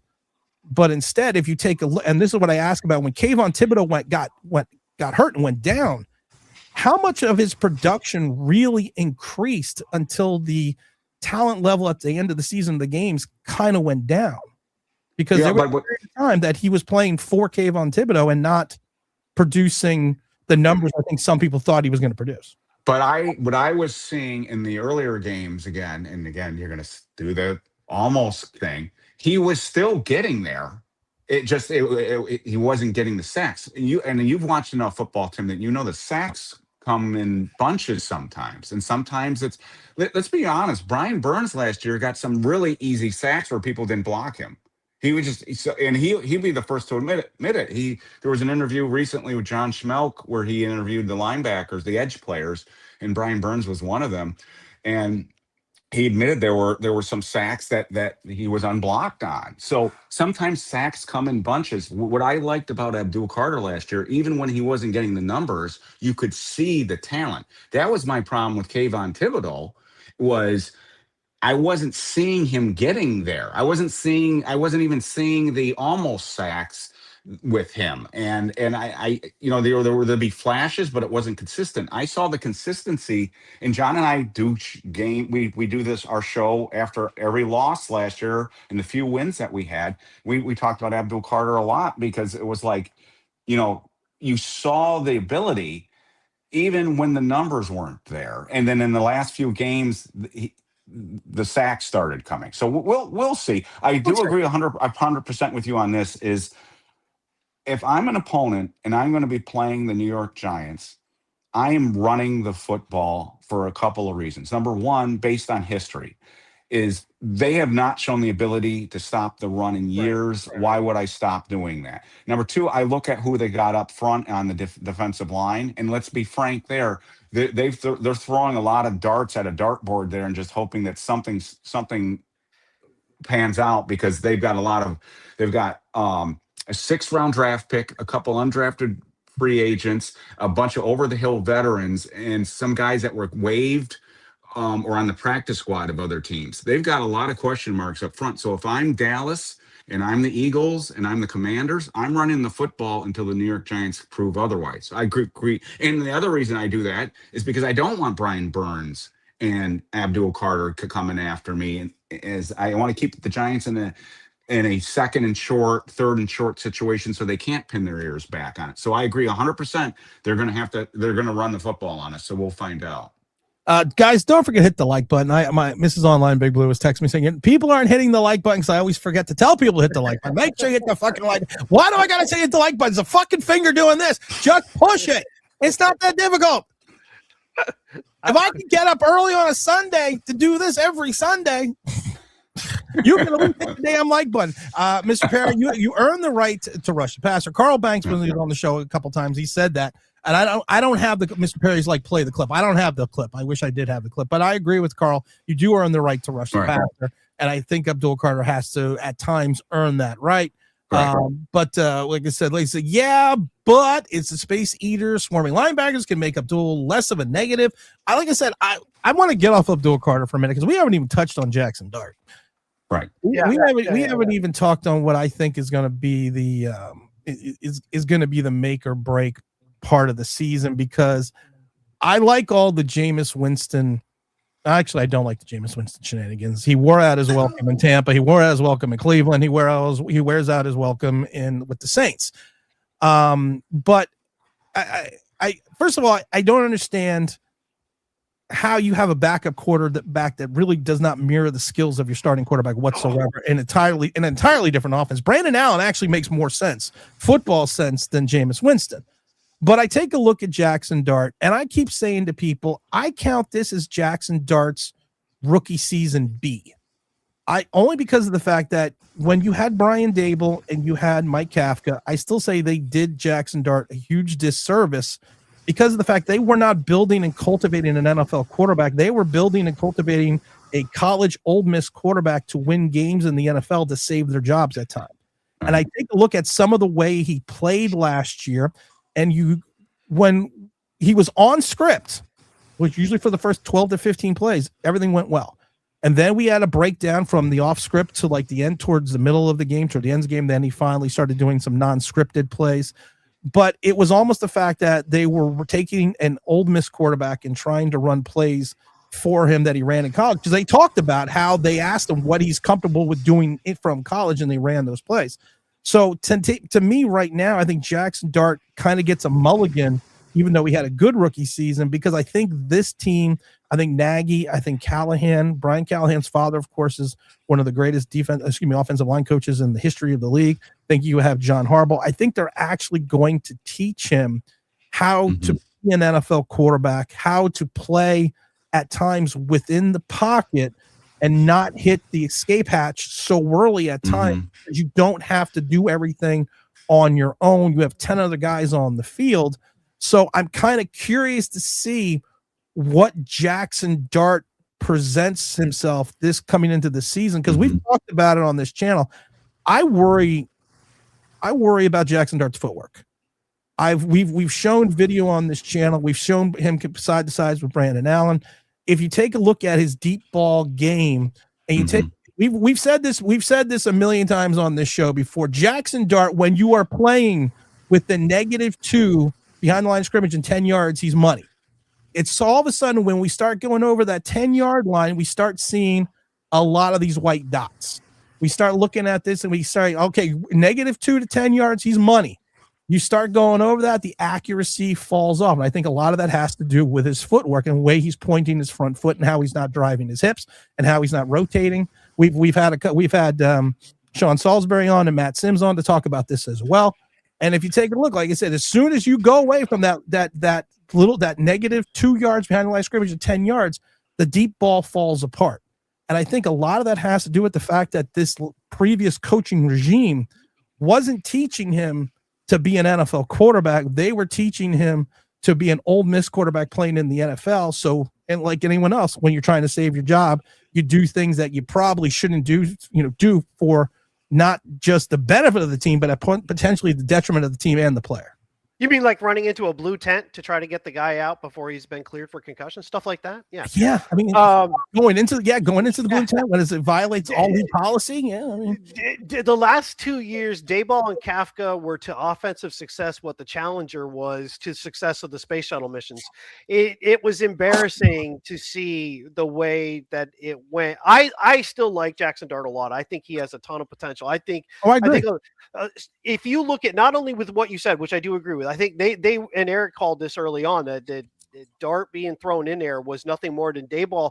Dayball was trying to save his job, period. This whole idea, it was Wilson's the starter, Wilson's the starter, Dart's our starter. It was all out of nowhere, was to just save his job. And by the way, it could have worked. But the problem is his entire offense was schemed around so many different things that didn't fit. You talk about, and I've said this many times, this goes back to even before Dayball. When you had Daniel Jones as your quarterback and your backup was Mike Glennon, a guy who does nothing that the first guy does. It's ridiculous. But we had the same kind of situation, but we had it at other positions. You're calling a power run to one side, and your lead blocker is Wan'Dale Robinson. How do you possibly think that that's going to work? Everything that they put together, really, it was like, let me find all the shiny pieces I can, and somehow that's going to turn into a Ferrari. They might not go to a Ferrari, but it's going to be that way. And that's what they did, and that's kind of what they did with Dart. Is like, here's all the shiny things we think you can do. Let's just do it, even though some of it wasn't to his long-term development. I thought he came through it pretty well. It's the taking care of himself is a bit of a problem. His deep balls needs a little work on. I think the setup and get antsy, get his feet get really bouncy when he wants to, and he doesn't set. And it's more of a, if you really look at it, he pushes it versus really throws it through. And that to me is what throws it off a bit. But I feel way more confident they're going to dial some of this back and not make everything about Jaxson having to come up with it on his own, which comes back to the power side of things. You can play power without it just being, we're just going to run 50 times. You can line up big and play a different kind of passing game big. And I think they'll rein him in. But hey, Kerry Collins had a lot of issues with the way he held the ball and the way he threw the ball until Jim Fossil changed it. And I think the Giants coaching staff, with some of the stuff they're doing with Dart right now, I think that they saw what they need to change with him. It's up to him whether he can do it. Oh, Brian Callahan was interviewed. Again, all the assistant coaches who have been interviewed in the spring. And Brian Callahan was interviewed by the press. And Brian Callahan was asked about Jaxson Dart. And he said, we're working on exactly what you just said, Tim. Footwork in his eyes. But he kept bringing up footwork. So they know. And again, I come back to, why is John Harbaugh here? John Harbaugh's not here because of John Mara and the Tisch family. He's not here because it's New York City and New Jersey. He's here because he likes the personnel on this team. And this was kind of leaked too when he was who was the reporter he was always leaking to with the Athletic. I can't think of his name, but he made it known that he's here because he likes Jaxson Dart and he likes the pieces that are here. So I think they see in Jaxson Dart as a guy that's a leader who has the physical talent, and he has that ability to make something happen when the play breaks down. So much of the Giants' success last year wasn't because of Brian Daboll and Kafka. They would call a play, the play would break down, and then Jaxson Dart would either run for yardage or he'd scramble around and make a play on his own. And that's not an offense. That's just wish casting at that point. And that was my problem with the offense last year. It seemed like it was completely based on improvisation, and you like to have that in a quarterback. I mean, I'm not a big fan of his, but what used to drive me nuts with Tony Romo was when a play would break down, he would still keep the play alive, and you'd be like, just tackle him. Well, Jaxson Dart's got that in him. To me, what's going to determine Jaxson Dart's success is exactly what you just said, Tim. Can he make consistent, accurate throws from the pocket? Because I think other teams are going to play him like teams play Jalen Hurts. They're going to say, beat us from the pocket. We know you can beat us outside the pocket, and we know you can beat us with your feet. But can you make those throws on third down when you've got to throw an accurate pass on 3rd and 7, and it's got to be there when the receiver breaks a tight throw? And I think they know that, and that's what they've been working on. I think the downside from a fan perspective for Jaxson this year is this. is Jaxson could take a step back this year, but it might be a step forward in this sense, is that they're going to be working on those things that he needs to do to become a better quarterback. And like you said, this is almost like rookie year part 2. That might be the element of it, that he's finally being trained to do the things that he needs to do to reach that next step, and that's be a pocket passing quarterback too. And that doesn't mean don't do the other stuff. No, but he's got to be. Don't improvise. It just means Right. learn to be. I gotta say one thing though. I love you guys because I had a Challenger joke blowing up, and I just had a driving Tony Romo nuts. Yes. I think Tony should find his Uber. And I got to say, Bobby Okereke needs ZipRecruiter. You want to know why? You want to know why? Because Joe Ferry's ZipRecruiter is back on Monday. Make sure everyone stay tuned because starting Monday, we know who's coming back. The mighty ZipRecruiter is coming back here on the FanDuel with the mighty FanDuel here on the Bleav Network. So we're going to be returning the Mac at least again for the start of the season with the mighty ZipRecruiter. ZipRecruiter, the best way to hire. Sorry, just gotta pay. Nice. Gotta pay the freaking bills. But we love ZipRecruiter, and we got a whole bunch of new sponsors coming on, guys, during the show, during the season. So I'm just gonna tell everyone that watches, and then I always tell people, listen, when we get a sponsor, it's guys that I trust, it's guys that I believe in. So when we start doing a little bit more commercials again during the season, it's because of that. So we've turned down a bunch of people. So we're excited to have ZipRecruiter back. And of course, we're always excited to have the mighty FanDuel. But if we take a look at Jaxson Dart again, and I think you're Eric is right. And I think John's right. And I want to get to John a second because John was shaking his head in jubilation and reference the fact that I mentioned that while you love Jameis Winston, the famous Jameis, never met a crab leg he didn't like. He just kind of doesn't fit. And I listen, and maybe, like I said, again, if I'm looking at it from an outside perspective, looking in, he doesn't mirror the skills that Jaxson Dart has.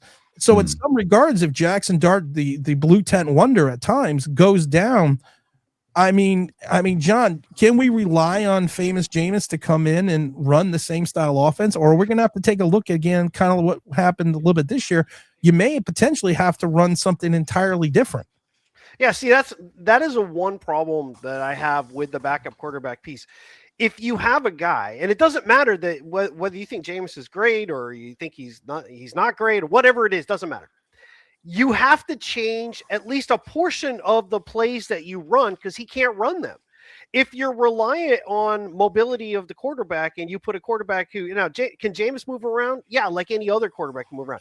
Is he Dart? Is he Lamar Jackson? Is he any of those guys? No. And a lot of your plays are predicated now on that quarterback moving around. It also changes how some of the players are on the field with them, how they're used to it being played and what you're doing. And if now it's not the moving around and we're doing some quick outs and things like that, and now we've got to go further down the field, now you're changing up your groupings. Everything becomes offensive line is different. I know I've got to hold that guy a half second longer than I did before because I know Dart can move. I know Jameis isn't going to move. So now it's different. So yeah, I have a real problem with teams doing it. I thought the Giants under Daboll and under Judge were horrible about the guys that would have to come in and replace some of the starters could not play the same game as the starters. Thus, you were like scrapping half of your playbook. And that's why you saw the reaction you got from John, because he's been harping on this for a long time. I assumed he did. That's why I literally had to go back because I saw when you're this old, guys. You guys know that when you jump around that much, you must be excited about something because you're willing to hurt yourself. That's right. Like I gotta get up there to that question right now. If we take a look at the one thing I think. And this is what I'm curious about. I'm going to do it both on the offensive side and the defensive side of the ball. And I'm going to start with Eric first. And we're going to start with the defense. Give me one concern coming into training camp and give me one thing that you're not really concerned about at all. We're going to start with the defense. Well, I already sort of cheated already. I put the defensive line out there, but I'm going to go with another position that I don't think is getting enough getting talked about. It's safety. So, Tyler Nubin hasn't panned out. Hopefully, I think what we're counting on with a lot of Oh, I'm sorry. What was that? No, when Isaac Yiadom was here, we wanted him out of town so badly, we raised $1.98 to buy him a bus ticket. So I still have that $1.98. So I have said many times on the show, I am going to go to Staples before I go to camp, and I'm going to buy a protractor. And I'm going to give it to Tyler Nubin so he can understand angles. Yeah. He just doesn't get it. And we have been saying for the last 2 years on this show, just because you were the best safety and the weakest safety draft in 20 years doesn't mean you're a good safety.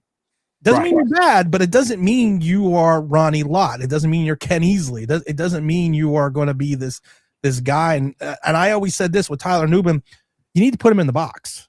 You need to do what Patrick Graham did with Peppers and Logan Ryan. You got to play him 75% in the box. Don't put him in left field. Right. John Fogerty is already having a heart attack because don't look at me. He can't play center field. Right. You have to just. But go ahead. I'm sorry. And that sounds like they might be doing that. So I think with the defensive backfield, look, they've added some talent with Colton Hood. I think Greg Newsom's a little bit of an underrated signing because he didn't fit what he did in Jacksonville, but he's in a similar system now that he was in with Cleveland.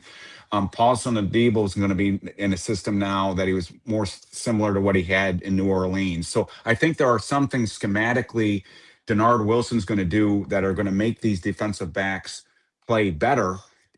Again, John's least favorite player in the world is Deonte Banks, but Deonte Banks is another player that could benefit from the system because it was similar to what they were doing under Wink, and that was. Again, he wasn't great that year, but he wasn't horrific like he's been under Wink Martindale's rookie year. So it's that type of thing. But to me, Tyler Nubin makes me a little bit nervous for obvious reasons. Javon Holland hasn't lived up to his contract, and he was sort of, if we're going to be honest, he was up and down in Miami too. So I think the safety position is sort of flying under the radar, and I would not completely discount even somebody like Pinnock or Darius Washington pressing for playing time if those guys don't turn it around a bit, because we all know John Harbaugh loves great safeties. He had Dawkins in Philadelphia. He had Ed Reed and Hamilton in Baltimore, and I found it interesting they didn't get a safety in the draft. They signed 3 cheap free agent safeties, but that's a position that makes me a little bit nervous is safety. Safety position, like I said, safety. Holland, you were very nice about Holland. Yes, Holland had one of the worst seasons, his last season at safety in Miami, and he didn't improve much. And I love it because Paulson Adebo went before the injury and I loved it because after the injury, we talked to a bunch of people around the league, and they all said the same thing. You give Paulson Adebo 2 years, $20 million. You guaranteed the first 10. You make it a player option for 2 because it's going to take at least 2 years to come back from that type of injury. Joe Shane, hey, let's give him 54-36 guaranteed. What could possibly go wrong? And let's overpay Holland. And, we could have paid $1.5 million more and still had Xavier McKinney. But no, we don't want the second or third. I can forget about that. We'd rather have a guy who had the worst year ever at safety because that's good. That's going to work out well. But I think the cornerback position, in my mind, scares the hell out of me. And I'm going to get to Eric. I'm going to get to John in a second. But when we were talking about the secondary, because I don't like Greg. I mean, listen, you talk about Jacksonville, you talk about Cleveland. His completion percentage against has gone up the last 3 years exponentially. I'm not a big Drew Phillips fan. Drew Phillips has the Aaron Thomas syndrome where he makes all the tackles, but he's given up 72 and 70% completion percentage against. Deonte 9 penalties too. He has a ton of penalties. We're not even going to talk about the penalties. We're not going to talk about some of the missed tackles. Deonte Banks you got to get something out of him. He all of a sudden forgot how to turn his head.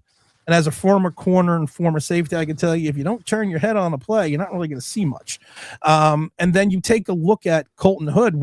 I love Colton Hood's game, but we're relying on a guy to come in to potentially start alongside of Paulson Adebo. And to your point about Jason Pinnock, I've said it the day they signed him, I could see him starting the season. Yeah.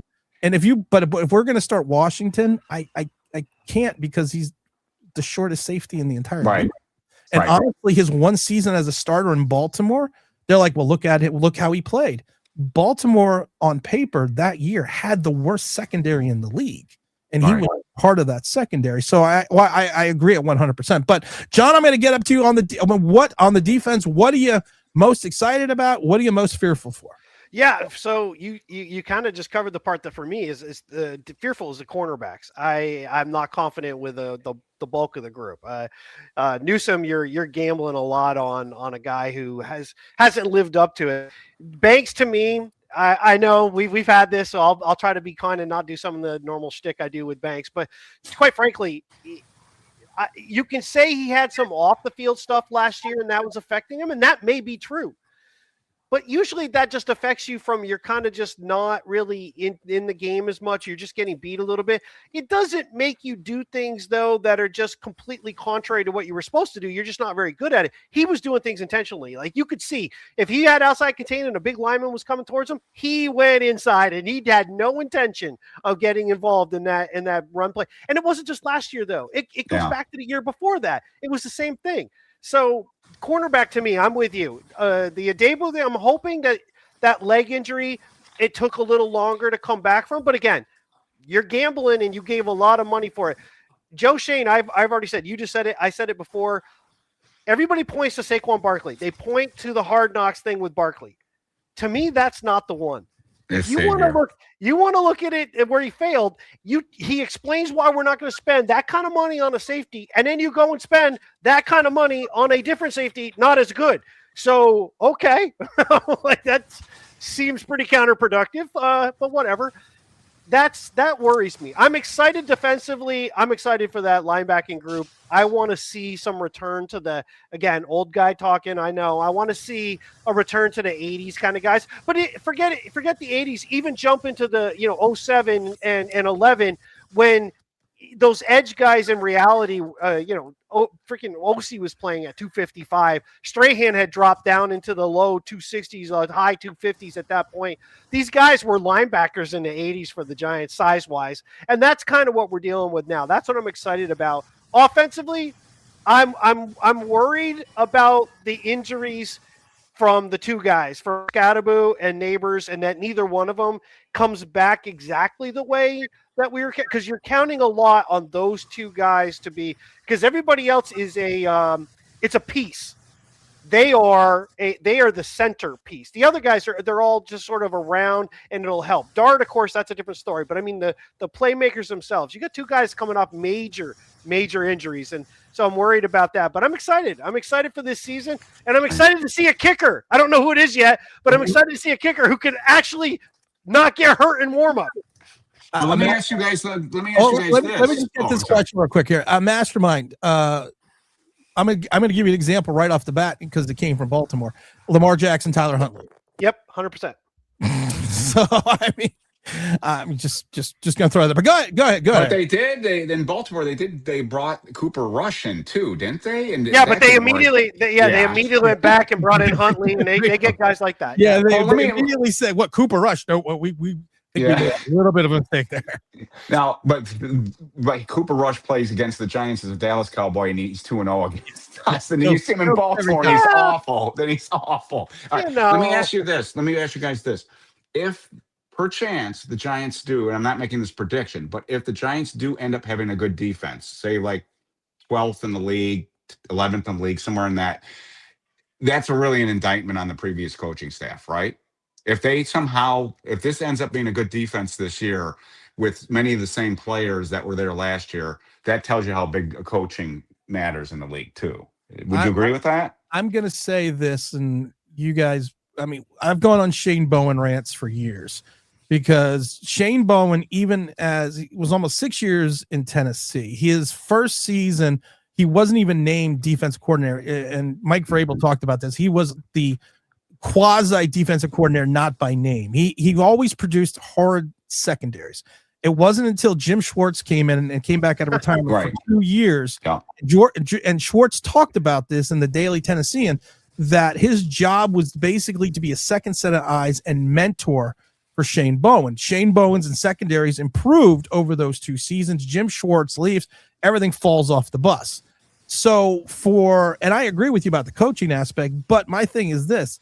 You brought in a guy that your head coach was running into the office and go, look at this. It says here he's got the best red zone defense. Yeah. We brought that up too. Oh my God, it's so embarrassing. He's not mentioning anything else or his inability to cultivate secondaries. And you brought in a guy that likes to generate a rush with 4 and only blitz 25% of the time. So, and to what we mentioned before, when we got rid of Bowen, the defense improved some. So to Eric's point, yes, I agree 1,000%. Coaching is going to matter, and that's why I think Denard Wilson, who I didn't think was ready for prime time 3 years ago, I'm excited to have him as a coordinator, even though some consider him being a failure in Tennessee. But I'm excited because he's got the 2 years experience. We're not bringing in a new guy. He is a guy that has helped cultivate careers from the defensive back position when he was a defensive back coach. You can start with Darius Big Play Slay, and has helped improve guys. So I agree 1,000%, but, and there's always a caveat, there's always a but, and it's always a big one, that there is going to be, we are asking him to work magic, Denard Wilson, with the secondary. We are asking him not to take one reclamation project, but potentially 5 and turn them into units. So I'm very curious to see what he is going to do, but I agree with you, Eric, 100%. Coach, you're going to see immediately the difference between what we used to have for defense coordinator coaching-wise and what we have now, because there was a great story in Tennessee, Denard Wilson's second week of practice. They interviewed some Tennessee players, and one of the players was like, we love Denard Wilson. He says, not that we're slamming this. He goes, and the guy was like, well, why do you love him? He goes, because of the fact that if we do something wrong on a play, he makes us go back and fix it, and we figure out and diagnose what we did wrong. And he goes, previous regime, we used to just not do that anymore. And I thought that was so apropos. It's like, well, you're telling me Shane Bowen said something didn't work and you did something wrong. We just won't do that anymore. Yeah. And this guy is actually coming in, Denard Wilson, and teaching us what to do and what to do right. Now, well, I was just gonna say. Now, if we had the other angle to that point when Dayball went like this, you would have seen that it was a group text with him and Diana Rossini, because who knows better about hard playing secondaries than Diana Rossini? But anyway, yeah, we got Rossini on that one. Rossini. Listen, I always laugh because we know. From my time working in the league and not playing the league, but we still know a lot of people, and I love it because on this show when Mike Vrabel got fired, everyone giantly was, oh, we got to get Mike Vrabel, and I laughed though because we reported and we used this phrase that I talked to someone in Tennessee and they're like, you want to stay away from him because he's doing icky stuff off the field. And I always love it because I always love the term and I always use it. I go, he just does, and I didn't know what was going on. Because he's just icky off the field. There's the reason why the new owner fired him. And I was so glad. I wasn't glad, but I laughed when it happened a couple of years later. And when this came out, I'm like, there it is. Now I understand what the icky thing was. The icky. Bob Kraft's like, I got no problem with that. Yeah, he's like, I'm good. But I mean, John didn't follow the rules. He went right into offense. So I'm going to jump down to Eric now. Sorry. Eric, offense. What are you looking forward to, and what are you just kind of maybe cringing a little bit going into camp? Well, what's interesting, Tim, is this has come up repeatedly from players and coaches, and I thought the first time it was said they just misspoke, but it keeps coming up that this is going to be an offense that is different. That Nagy has said it, Harbaugh has said it, Dart has said it, but they've all said we're going to be running an offense that hasn't been seen in the NFL. And I'm like, well, what can that possibly be? Everything's been seen in the NFL. So I'm very curious what the heck they're talking about with that in general. I'm excited to see that. I think everybody's a little bit worried about, do they have too many cooks in the kitchen? But I'm also very excited, like you mentioned earlier, Callahan's a very good offensive mind. His father's, as you have said, was the best offensive line coach, arguably, in the NFL, along with the guy that was in Philadelphia. I think Nagy gets a bad rap. But he when he was in Chicago, he didn't have a great quarterback situation. Greg Roman, I'm excited to have as a run game coordinator. I wouldn't want him as the offensive coordinator, but as a run game coordinator. So I'm just curious to see, what is this offense going to be? We know Patrick Ricard's going to be here, and I still think they're going to be more of a power running game. But what does that look like combined with what Nagy's bringing in with the West Coast stuff? How is that all going to work? The thing I worry about the most probably is, again, and not long term, but I just hope fans have an understanding that Jaxson Dart still is a work in progress, and some of the things that he has to go through now, there are going to be growing pains with. So he does need to become a better pocket passer, and you don't want him just running around and taking those hits. You want him to do it, but not as much as he has. And so I just hope the fan base is prepared to understand that there's going to be a little bit of that growing pains with him. Well, don't worry that Art Stapleton hates you. Bob Papa hates me. Oh, nice. But we're only on the same network. I've invited Bob Papa on the show I don't know how many times, and we've told the story. I asked a question to Daniel Jones at a town hall, and I always laugh because I am the only content. You guys don't know this. I'm the only content creator who got booed on Broadway because I literally asked this question. It wasn't even a bad question. It just was kind of an apropos question. I asked Daniel Jones, some people said you had a renaissance season. I think you had an okay season, and I want to know what you're going to do and improve. And I already knew we were in trouble. I'll have to find the clip one day because it's been on X and all that. He grabbed his stomach and started rocking back and forth like this after I asked the question. I remember he just signed the contract. I was like, oh, we're fucked. It's like, if you can't answer that question. So I asked the question. Bob Papa goes to me, who are you? And I told him who I was because I actually introduced myself. He goes, I know you. Him and I, he's like, you and I have gotten into it on Twitter. Oh my God. I'm thinking to myself, I don't even follow you on Twitter, Bob. So I'm not really 100% sure how that's possible. So I didn't think anything of it. Did you tell him that? Yeah, I told him that during the town hall. Okay, all right. So a couple weeks later, I'm in the Giant offices, and I'm sitting there in the lobby, and Bob Papa's all the way down at the end of the lobby. So I was thinking to myself, he's fine with me. Bob looks at me and does this, and goes the other way. So we're gonna sing it once again because we love Bob to come on. Don't you love it when we call you Bob Papa? We'd love to have you on, Bob. Even though we're both on the Bleav network, I'm just throwing that out. Just throwing that out there. So if someone hates you like Art Stapleton, yeah, he 100% blocked me. He talks shit about. Yeah, it got ugly. You got me blocked. I got you blocked. Yeah, he blocked me because of John. I ain't doing anything. We do anything. We won't say who, but we have a different person who's associated with the Giants who hates Eric. Oh yeah. But he comes to me and complains about stuff that other people say. I go, what do you want me to do about it? It's pretty funny. He blames me for what people say on my website, and like, what am I supposed to do about it? So it's you can never win. So have you guys decided? I mean, is there going to be a presence down in training camp at all for Big Blue Interactive? I would have loved to with this year. In West Virginia, you could say it. No, it had nothing to do with it. We've had a lot.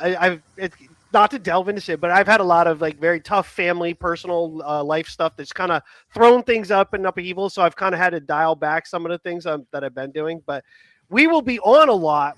I won't be there. I don't know if Eric's going to be able to be there or not. I haven't ruled it out. It's not that far away from. I'm in Virginia, so it's not that far away from me. So and I'm in South Carolina, so I may end up there. What I miss is when they were in Albany because you had great sight lines. You could get they had that hill there that when you stood up there you could see practices great, and I missed that. I thought at Quest you can't really see that much unless you've got like VIP seats. You just can't see anything.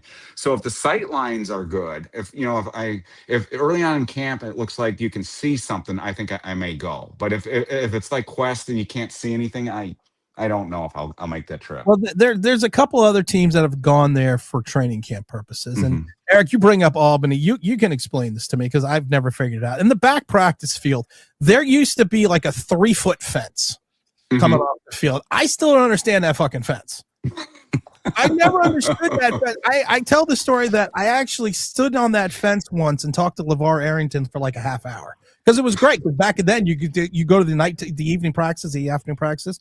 You get you guys come off the field. You had more of an interaction. But I remember him leaning on that fence And LeVar Arrington was a big, tall guy. Yes, he was. And I remember looking at that. I remember him looking at him leaning on the fence, and I got a picture of it somewhere. I'm thinking to myself, why the fuck is that fence only 3 feet high? I actually don't remember. I don't know how many times I'm like, I never noticed this. I actually don't remember the fence that you're talking about, but I have a ton of photos, so I'm gonna go look through the photos and see. It's on the back practice field. Okay. The very far back practice field. You'll if you have pictures from there, you will see the 3.5 foot fence. But you know what the hill I'm talking about that all the fans got on it. And when the best thing was, if you go way back there, when they were still allowed to hit in training camp, when they used to run goal line when you were on the hill, it was awesome because it felt like you were like right on top of it. So that was awesome with Albany. And Albany was just fun. I don't know why. Albany was a good. Yeah, I miss Albany from the fact that I did have media credentials one year. So I was 07. So I was actually at camp. I was on the field, during practice. We got to interview some of the players after practice. To this day, David Deal is one of the biggest people I've ever met. He's huge. That dude was just ginormous. But there's those days, and that is just, again, nostalgia. Camp and things like that back then just seemed so different than they do today. It's a much different environment, but the excitement's still there, though. We're right there. I can actually answer this question about why they went to West Virginia, because of the fact that the facilities in West Virginia, the athletic facility that they're going to, is actually been approved by the NFL. There has been 4 other teams that have run training camps at this facility. So there are certain facilities that you have to go to, and they have to meet certain requirements. So it's not as easy as going to saying, hey, we're gonna go train at Rutgers. So there's a lot of things involved in reference to timing when you need to be there, the availability for the facility, and just the general facility at itself. Because you got to remember, these are professional players, so you're not going to put them. Listen, nothing wrong with Albany, but a lot of these guys are probably not going to want to stay where they stayed at in Albany. Right. It's different with the CBA now. So it's a little bit different. But guys, we're going to be wrapping up here. We'll wrap up at noon. We always do a final thought, and people aren't hitting the like button. So I say this every Sunday. Every freaking Sunday. My wife wants to get an on-air sign because, like an old school on-air sign, because we're going to redo the studio. But I think I need a like button sign. I need to hit a fucking like button because it's not that hard to figure out. But we want to, like we always do. Rutgers is what I was thinking. You also got to remember, Rutgers has, they have their own team. And sometimes now, especially in college football, not back when I played, they would run, they still run other, spring practice, summer practice, and everything else. So it's going to have to be.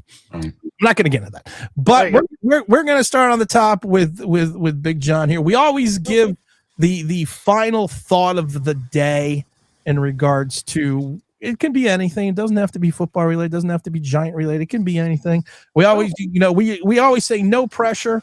Just if you fuck it up, you might ruin somebody's Sunday. But no pressure at all. You give your final thought. It could be on anything. Just what are you going to carry us into going into Monday? All right. So it's not football related. All right. It can be anything. It can be football related. It can be anything. No. I want to pick something different. I live this. Be a goal setter. Set goals for yourself. Set whatever it is that's going to those milestones that it takes to get there. Do not let other people define for you or what you can or cannot be, and do not let anything stand in your way to chase those down. I live it. I chase it. It hasn't always been, but it's a focus, and I've really made a point of it, and I've been doing it. We've talked a little bit on the show. I'm on a quest to get to a certain, I'm trying to get to a quest weight wise. I work out a lot. I'm not far from 60. I got a few years to go, but I plan on being in the best shape I've ever been in. I've got my job. We do this. I've got 2 other businesses I just started, and I'm not letting anything stand in my way of the things that I want. And I highly recommend anybody else, don't let other people define for you. Set your goals, make them attainable, set places along the way that tell you you're on the right path, and go for it. Eric, you have a lot to. I'm going to give Eric a thought a minute, and I'm going to give my final thought before I get to Eric. Okay. My final thought is I'm going to give you a moment for this. My final thought is fucking hit the like button. It's not that hard. I always joke that, we have the podcast, which is our bread and butter, but at least, guys, come on. I know we do this every Sunday. Monday, and Tuesday. Yeah. It's not like you don't know where the like button is for the last year. I'm sorry, Eric, go ahead. Use reverse psychology. Tell them not to hit the like tried button. that. Yeah. Don't hit the like button. Don't you dare hit the like button. Don't do it. I am the Dare only you. show that has ever come up with negative likes. Didn't know it. Nice. No, but Eric, well, to be fair, Tim, it's really hard to do it. I mean, you have to move the mouse or move your finger down to that spot and just click. I know, but I'm not. It aggravates my wife. My wife could be like, you could have 200-300 people watching, and she's like, I'll come on the show. You've been on for an hour and a half, and you have 21 likes. And then you tell them hit the like button. The next thing you know, you jump up to 70. Sorry, hit the like button. It's not. It's not easy. We run into it all the time, and I'll be like, and I'll say it, and I'm like, we had like a whole bunch of people are like, oh, I loved it, and I'm like, there were like 500 people simultaneously at one moment, and there's like 25 likes. I'm like, okay. Sorry, Eric. Go ahead. No. Eric, this is Eric's moment to shine. Eric, I don't know. Eric's gotten Wonka twice. So this I'm gonna keep it football. I want to just say, I hope that Giants fans, because I know there's a lot of young fans out there that haven't even seen good football in a long time.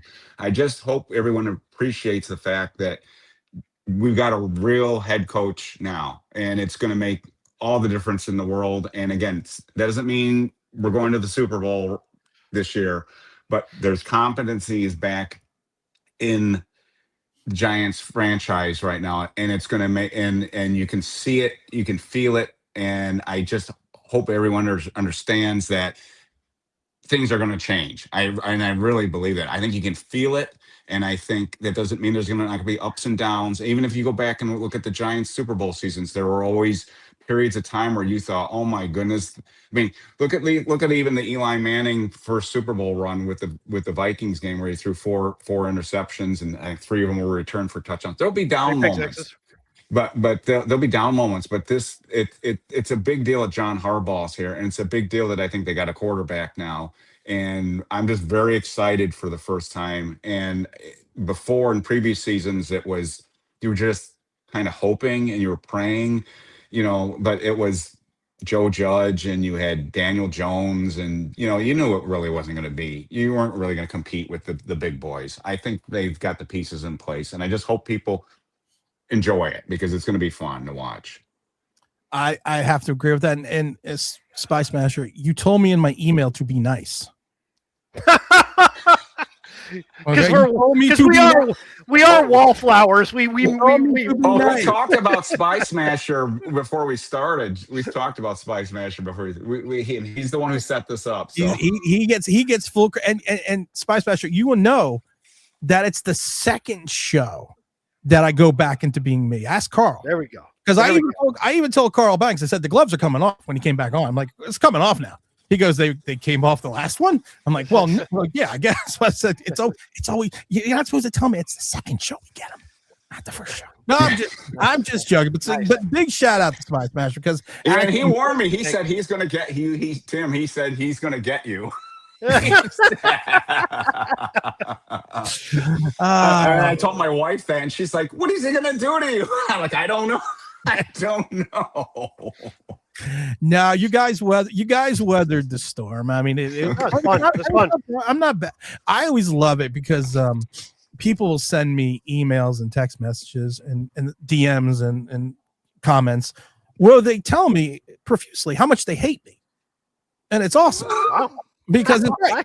And then there's I always tell the story that I went to the supermarket one day and someone heard my voice and they were like, and they asked me, are you Tim from New York Giants Straight Talk? I said, yes. He goes, I hate you. God. I was like, okay. Thanks for making my day. And I tell them that, and then when I go to the stadium and stuff, a lot of times people recognize you, and then I talk to people, and then I love it because after I finish talking with them, they go, you know what, you're really a nice guy. I don't hate you as much as I did. was like, wow. My fan base is in fucking reverse. Nice. Yeah. Which begs the question, why are they watching you then? You know what? So I don't know. Stupid. I always tell you, we had 2 million downloads on the podcast last year, and I love it because Bleav was like, "You did so great. What are you doing?" I said, "Just getting people not to like me." Nice. Nice. It must be there. But if you see me at training camp, the wife's gonna be there. So be nice. Be nice. Be nice because she's Puerto Rican and Native American. Oh. She might cut you. We've talked about she might F you up, so be careful. She's only like 5'2", but you gotta watch out for those. You gotta watch out for those short ones. I was talking about when I was a bouncer in Philadelphia. I once got beat up by a midget. So you gotta watch out for those. You gotta watch out for those moments. But we're excited, guys. On that note, I'm glad you guys were able to come on. This was thank you. Appreciate it. You are welcome. It was a lot of fun. It was fun to have you on. Thank you for Spy Smasher again for setting this up and making this happen. Again, guys, Monday we're gonna go back to the full schedule. We'll always do our Sunday, Monday, and Tuesday shows. Sunday at 10, Monday and Tuesday at 11. We're gonna be doing shows every day, Thursday, Friday, and Saturday. 1 in the morning, 1 in the afternoon after camp. We're gonna have interviews. We're gonna hopefully have Judy Batista on. So we're gonna do a lot of fun stuff again this year. So make sure you stay tuned. Then again, if you're at camp, say hello. It's okay. I don't bite hard, but just come in and say hello. But Eric, John, it was a pleasure having you on. I'm going to end the stream. Don't go anywhere, X. I want to talk to you for a second. Again, this is Tim, this New York Giants Straight Talk, brought to you by the Mighty FanDuel. It's FanDuel.com, the #1 sports book in America, here on Bleav. Appreciate everyone spending your Sunday with us, and we are out of here. That motherfucker must have lost his goddamn mind.